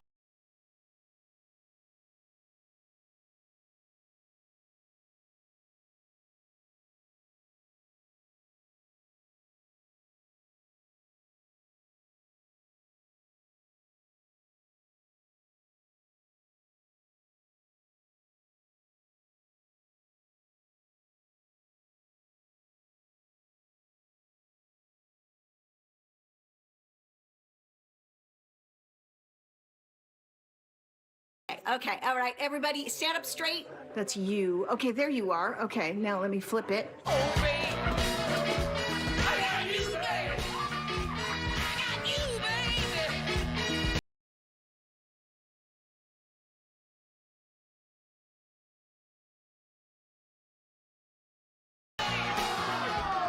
This time, an Avenger has arrived on Disney Plus. There's an Avenger in my home. That's amazing!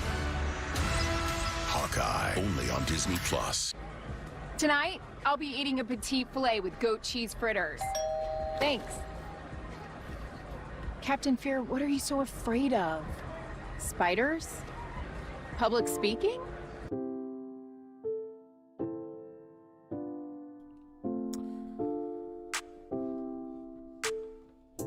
that 5 interceptions now for Lamar? Is it 4 or 5? I really think it's 5, but I may be wrong.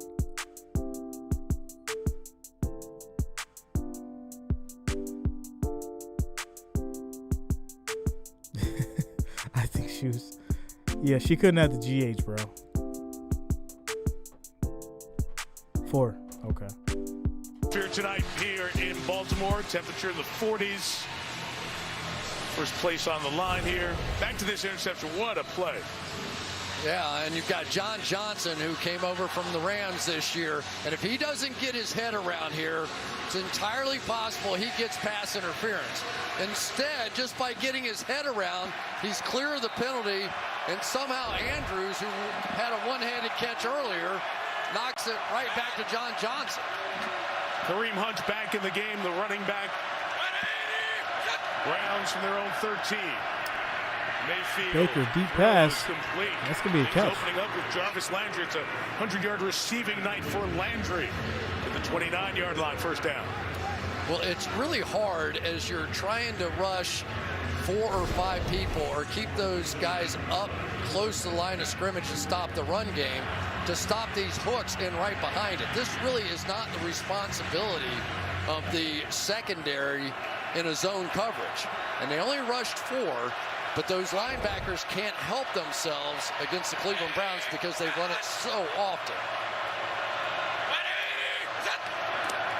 After 29, play action again. Another deep pass. Overthrew him and dropped. It was almost picked. Interception in the hands of Chuck Clark, and he dropped it.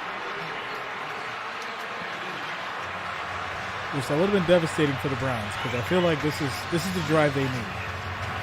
Really had no choice on that one because Patrick Queen was going to intercept it if he threw it on a line drive, and poor Chuck Clark. You're just not going to get one any easier than that. Baker saying thank you very much. He's got a fumble, no interceptions. Cleveland has turned it over twice. Lamar Jackson intercepted a career-high 4 times tonight. Lots of turnovers. Run by Kareem Hunt. Out of one tackle.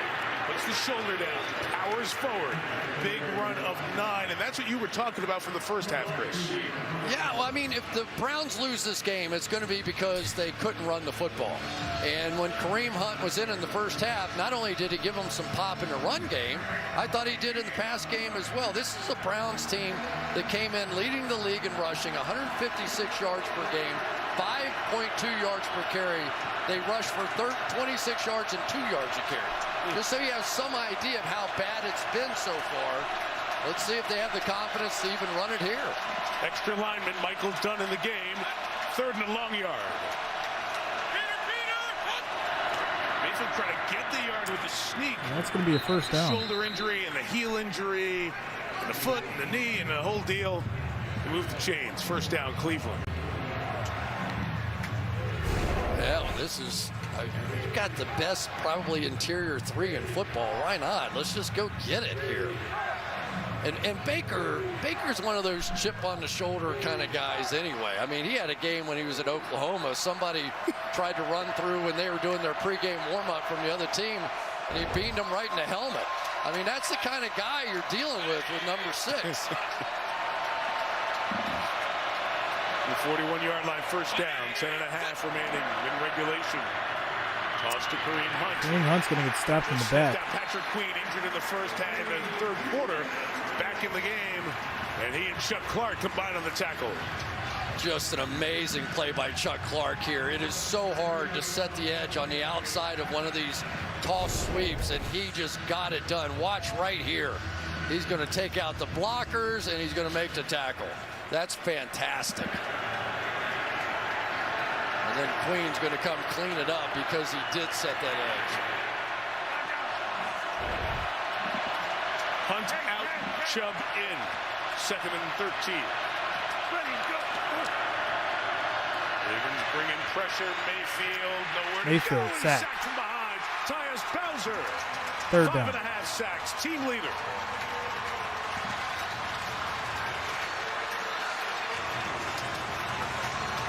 You can't complain about the job that Blake Hance did here. He did his job trying to make this block on their best pass rusher on the outside, but when Baker stepped up into the pocket, there still wasn't anybody there, and amazing that Baker held on to that football. No kidding. Force of the hit where the arm was. Have to get to the other 49, 3rd and 20. Look out. Mayfield, somehow it got through to Jamarcus Bradley. So Mayfield gets it off for about gets near the 40-yard line, still 11 short of the first down. 3rd and long. Cleveland's fortunate to be punting this ball. I think it's a lot easier to read defenses up here than it must be on the field. I mean, he had a little arrow back out route, and I said Humphrey's going to the end zone with this one. He just missed. I don't think Marlon Humphrey can believe it. Well, they have the get-back coach on the sideline. You could be the lookout coach in the booth. I'm going to stop saying that. I'm with you, though. Yeah, I feel like if they would have just scored in those possessions alone from the picks, this would have been a blowout. 48 yards. What a play on special teams. Duvernay had nowhere to go. And A.J. Green will force Baltimore to go a long field. 8.5 to go. Tight as it is in the division.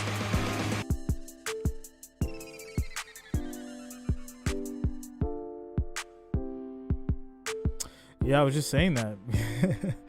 You know, like, if they had to capitalize off those 4 picks, this would have probably been a blowout. You know, if they had came down and scored like they should have. But the ball is now back in Baltimore's hand. Yeah, even 4 field goals. I mean, you're basically up, you know, a touchdown. Well, 6 points, you know. Depending on how you look at it.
Tribe says Lamar hot trash as usual. Brown team stopping Lamar. He's just having a bad game. Oh, I mean, we gotta have some like realistic things here about, you know, throwing 4 picks in a game. But then we also got to talk about how those 4 picks weren't capitalized on too. So, you know, the whole situation is just Jadeveon Clowney, who's going to go home tonight and say, honey, I was this close all night long to getting that number 8 Lamar Jackson, and I just could not get him on the ground. I mean, he's a phenomenal athlete, but nobody really has been able to solve Rubik's Cube that is Lamar Jackson. Lamar is the one who's kept Cleveland in this game with the 4 interceptions, career high. Drive starts at the 14. Jackson on the edge, floats it out there. On the sideline, ruled incomplete. And we have 2nd down. So this is interesting. You have 8.5 minutes left. Lamar Jackson's your guy. I mean, his electricity has helped this offense, but he's also thrown 4 interceptions. What do you do if you're play calling for Baltimore right now? Give him the ball. I mean, Michael Jordan missed a bunch of shots. What are you going to do? Give him the ball, right? I mean, you're going to give him the ball. If you get beat, you get beat. That's the way it goes. But I never want that guy thinking, under any circumstances, that I don't trust him and I don't believe in him. And I know that the Ravens are not even thinking about it. They feel the same way. There's no doubt. Freeman with the carry. 3 yards. With the game 2. Catherine. Well, Alejandro Villanueva credits Lamar Jackson for the Ravens' fourth quarter success. He said it's all about the poise of Lamar and his relationship with his receivers and his O-line. He told me Jackson is the most influential person on the team. He said he's the franchise, an amazing personality, incredibly likable. So when you see a quarterback play with that much effort, it truly does motivate and signal everyone else to play their best. Yeah, it was the MVP season of 2019, Catherine. It was before, when he walked in as the starting quarterback in his first year and helped get this team to the playoffs. 3rd and 7, big play for the Browns defense halfway through this fourth quarter. Jackson had it deflected. Did Clowney get a piece of that? That's going to be a 3 and out. He finally got something out of this tonight, and in a big spot to get the Browns the ball. Wow. He broke the curse of the frustration cam. Attaboy. I mean, maybe that's the safer way to go. Forget trying to catch them. Just get your hands up. And there it is. That was a big one, too. See what kind of field position they end up with. Sam Cook to kick it. Felton back deep to receive.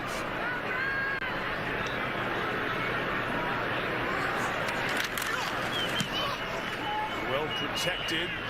A soaring 49-50-yard kick. It's Felton back to the 33. Not going to find space brought back to about Ravens 28. do an outstanding job on special teams. Not just their kickers, but their coverage units.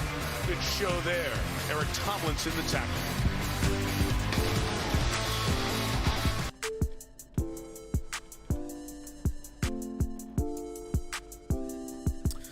All right, so we got 151 viewers. Let's go ahead and hit that like button, guys. We need 26 more, and we'll be at 100. We'll hit our goal of 100 likes. Make sure you hit that like button. 25 people hit that like button. Get us to 100 likes. And, of course, if you're new here, make sure you subscribe. We do this every Monday, Thursday, and, of course, Sunday. Football Sunday, of course. I also stream NBA, which I'm going to start that back next week if you're into basketball. And then, of course, MLB when it's in season, and college when it gets closer to the bigger games. So 20 more likes, guys. 20 more likes. We'll hit our goal of 100. Make sure you're smashing that like button. 20 more people. I need 20 people to hit that like button. Chris LaCourse is done. Thanks a lot, bro. Welcome to the family. You guys are hitting that like button. We need 19 more. 19 more. And we'll hit our goal of 100.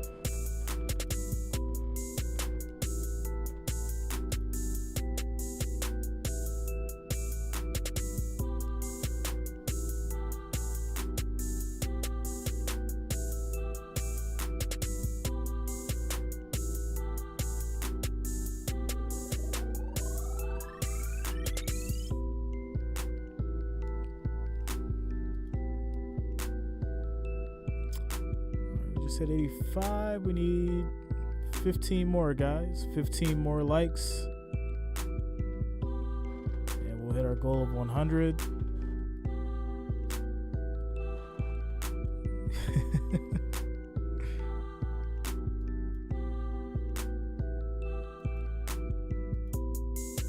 Our next gen stats powered by AWS, and here is what's happening. Basically, it has been the 8-man front of the Ravens on early downs, especially all night long, that has just frustrated this Browns running game. And at least so far, the Browns haven't made enough plays in the passing game to get them out of it. They average 157. They have 35 on the ground. But Mayfield's been better in the air than he has been the last 2 weeks. From the 30. The blitz comes. Shug tries to get up with the run. It's going to get some space for about 6 yards. Clark fought off the block of Austin Hooper to make the tackle. Good first down gain for the Browns. Yeah, and this is I really don't running want the play effectively this time. So I really don't want an OT. These guys, but they're trying to somebody get to win out here so that you get the bounce out. Get it over with. Draw the No field goal. Suck them Run in the there, clock down. Go OT. So the NFL can milk the Ravens. No. That's one of their best. Somebody win the game. Been ineffective running get it that done. play tonight. Under 7 in regulation. Remember, the Browns missed a field goal early in this one on their opening drive.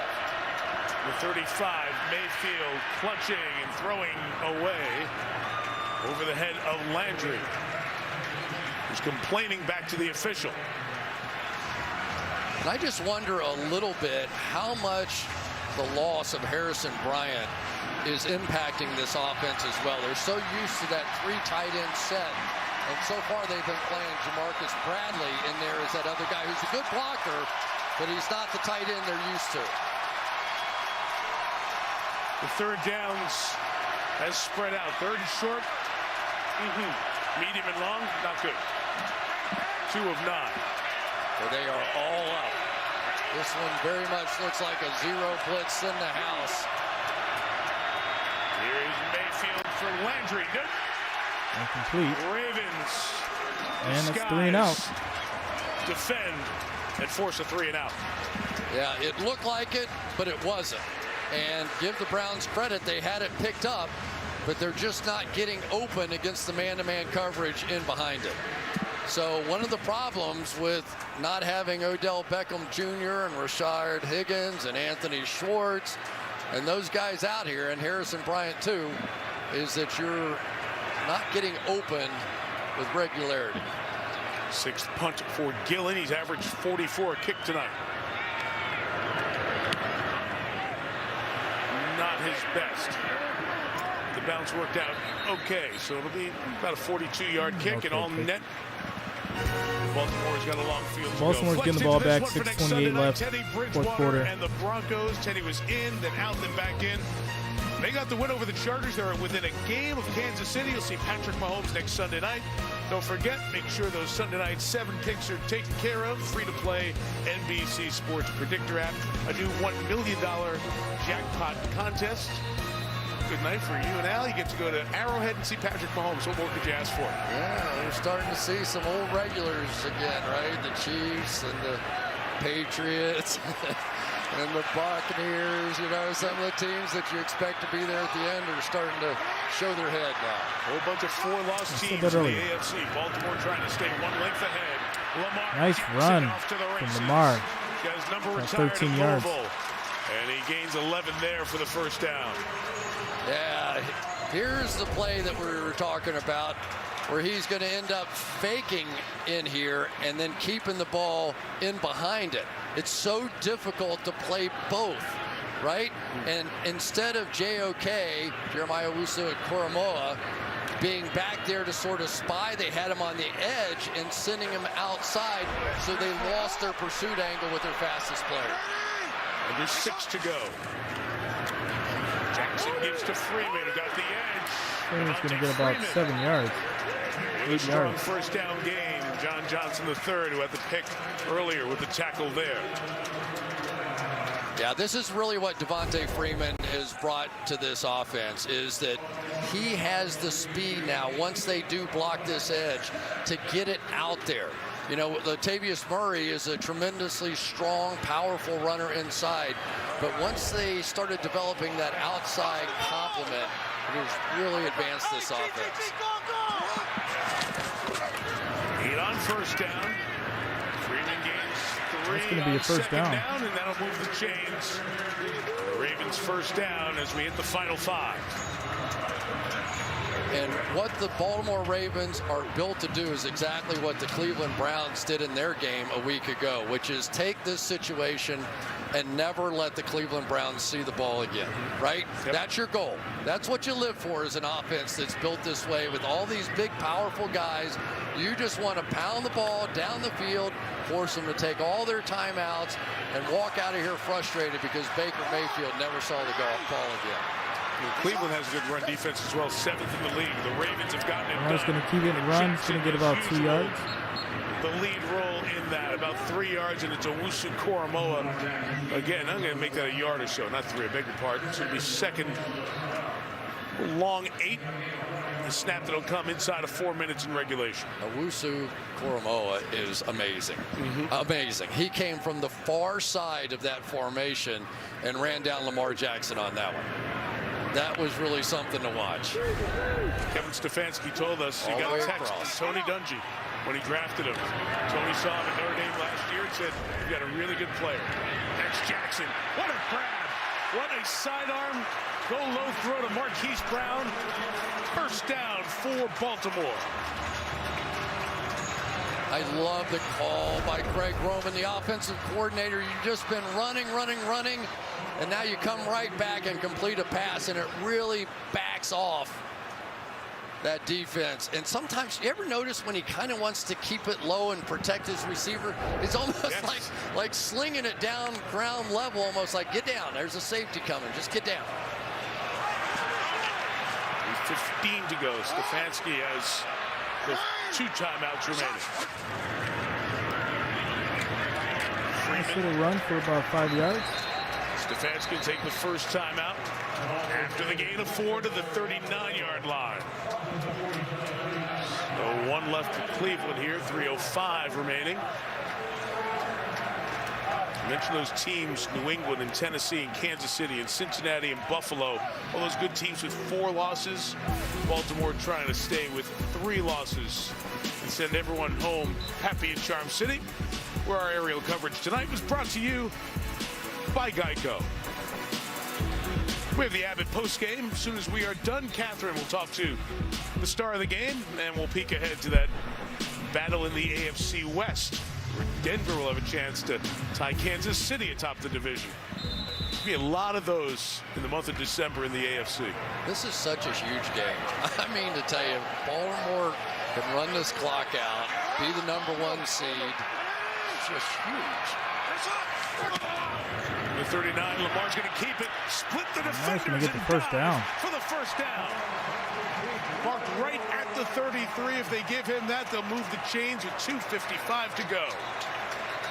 They had it loaded up, so Clowney saw the play fake going away from him, and they were bringing the slot and Harrison off the edge here. That I had said earlier in the game to run the clock, and it just left them 1 short. Now they're doing it. You could see how frustrating it has to be to play against them. I mean, it's just sleight of hand, you know? It's like watching magicians work.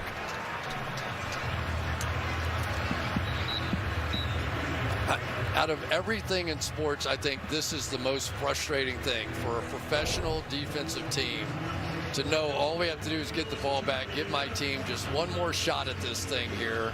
We're only down 3 points. Let's go. And you can't get it done. And they have to do it now. Cleveland out of timeouts. 2:55 to go. If Cleveland can stop them here, they may get the ball back with about a minute left. But first, they've got to stop it. Freeman. Cutback, stays in bounds. And he's going to get about 8 yards. There is a flag. Back by the offensive line. Holding. Offense. So it is coming back. 72. 10-yard penalty. Replay first down. And that does so many that things. Could change at the things. top of it is the 10 yards, and right next to that is the clock stops with the penalty.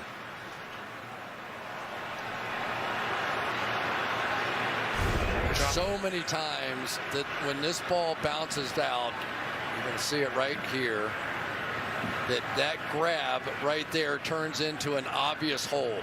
And that's what the officials see. It was really a play intended to go inside, and so when it bounced, it surprised Powers. It's a break the Cleveland Browns needed, though. I don't think they were going to stop it. Now they get a big opportunity to get these pass rushers back involved, possibly. With timeouts, with Baltimore just keep it on the ground and bleed as much time as possible. Good run by Freeman. They've been getting big chunks in the running game here on this drive. Let's snap it one more time before the 2-minute warning. You know, the other part of this that's so hard, Mike, is that you've got to have 2 different kinds of players. You've got this overwhelming power football, big guys coming at you. But if you don't have the Jeremiah Owusu-Koramoah type players on the field, some of the smaller, faster guys, you can't keep up with Lamar Jackson. And you don't know what you're going to get. We got all the big guys. We're going to line up and steamroll you, or he may just scoot past you. See if this play takes long enough to get it to the 2-minute warning. It should. Freeman's going to get another 3-4 yards. It's going to make it about a 3rd and 11. Down with the hit. 3rd and 12. And they're out to look at him one more time as we get to that 2-minute warning. Injured Browns player. It has been a physical game. You can see it on Harrison's uniform. 2-minute warning, 3-11. So we're at the 2-minute warning. We will have third down coming up. Third and about 10 in Tucker's field goal range. So let's take a peek at what we've been talking about, those numbers in the AFC. Baltimore in that #1 seed position for now would stay there with a win over Cincinnati. If Cleveland comes back, would jump over to be the division leader because Cincinnati has the head-to-head victory over Baltimore.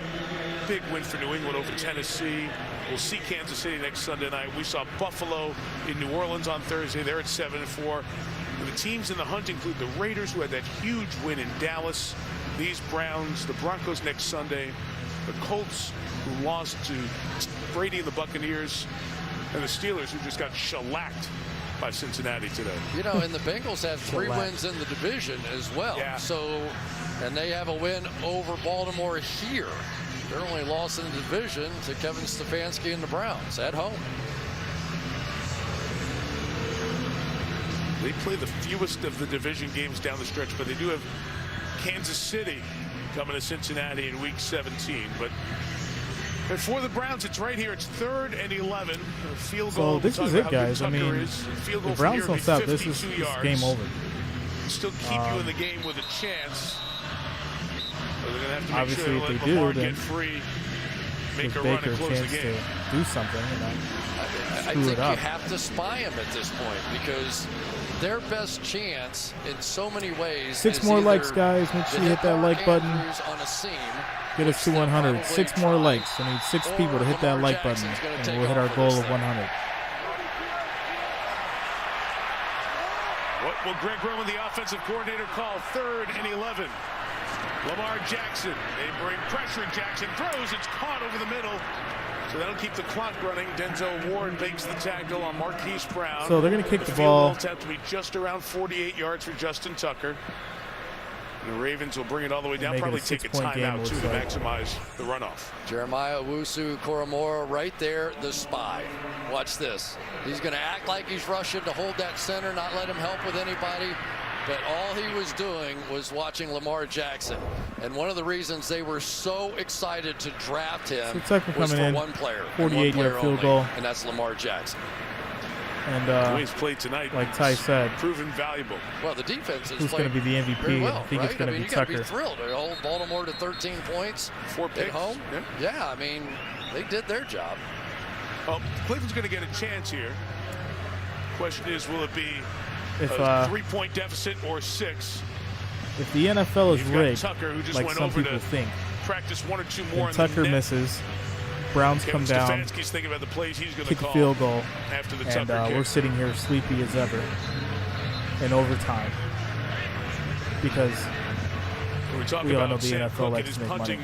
Over these many years, 16 years, he's the holder for Tucker. Morgan Cox was here for a long time as the long snapper. It's been Nick Moore the last 2 years, delivered that perfect snap earlier. We'll see if Tucker So field goal's going to be good. For 3 tonight. And your score, 16 to 10, Baltimore. A little bit of helping wind, pushing slightly right to left across the screen.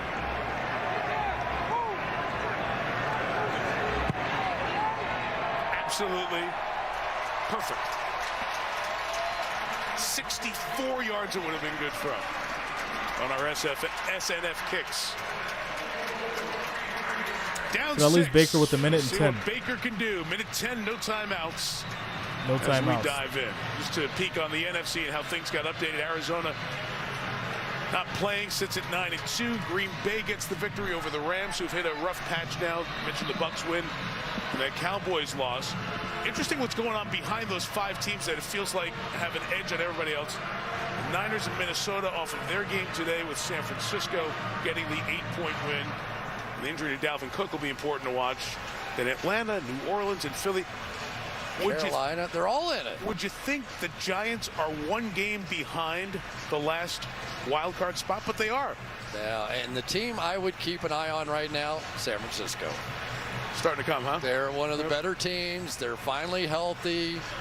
Deebo Samuel has gone berserk playing running back and wide receiver these days. They've won 3 in a row for the last 5. You were talking about the Bengals. They come to Cincinnati in a couple of weeks. Tucker just destroyed this kickoff. He'll start at the 25 and 70 seconds for Baker Mayfield and the Browns.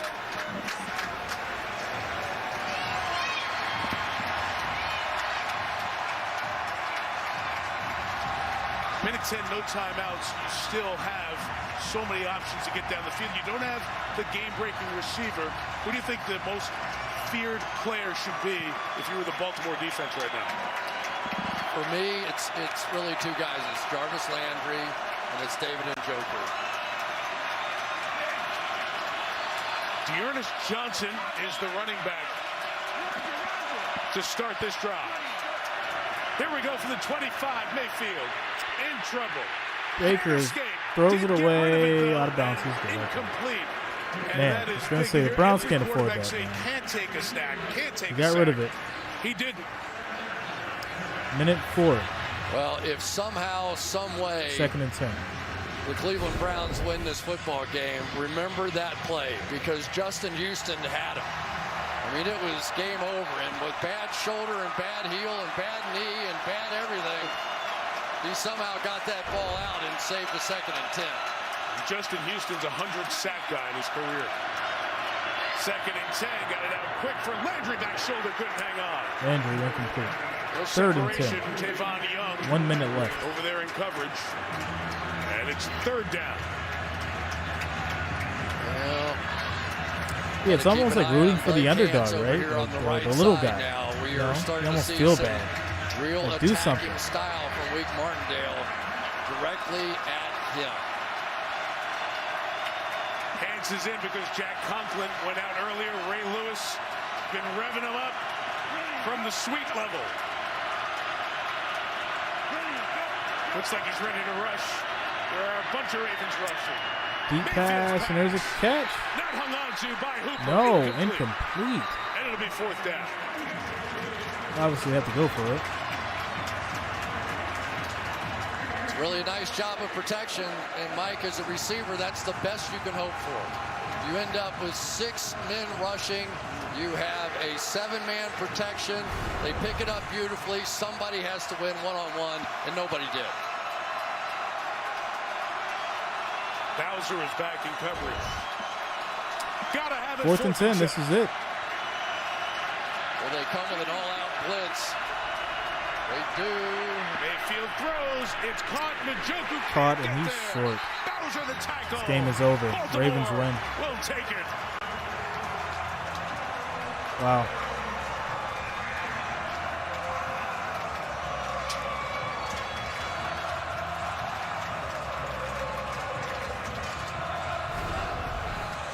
Remember way back in the beginning of the game when I told you Wink Martindale thought that Tyus Bowser, because of his versatility, because of his unselfishness, Good night, Jonas. deserved to be in the Pro Bowl. I'm going to put up a You just post saw it there. probably Their number tomorrow one morning. threat as a down-the-field tight end Figure out our speedster schedule. was just Do our sports eliminated talk on this the week. game-winning play by Tyus Bowser. If you're listening, everyone on the stream is also happens welcome. to lead this team in sacks. We talk about sports, ideas, predictions. That's versatility for sure. Things that happen during the week, news. Make it a good time. Mayfield gutted through it, had better stats in the passing department than the last 2 games, but was under 50%, 18 of 37. The Ravens threw 4 picks in this game. Since 2015, 0-52. You have to go back to that 2014 Wild NFC Championship game, but the Ravens will get one. And I guess for the week, the final tally is Harbaugh's 2, Ohio nothing. You've been waiting all night for that one. It allows me to enter Ann Arbor safely. All right, guys. So, yeah, Baltimore 16, Cleveland 10. If you haven't already, make sure you subscribe for streams just like this. Hit that subscribe button. And, of course, make sure you click the bell for notifications. In the meantime, I want to wish you guys a good night. And we'll see you in the next one. Peace out.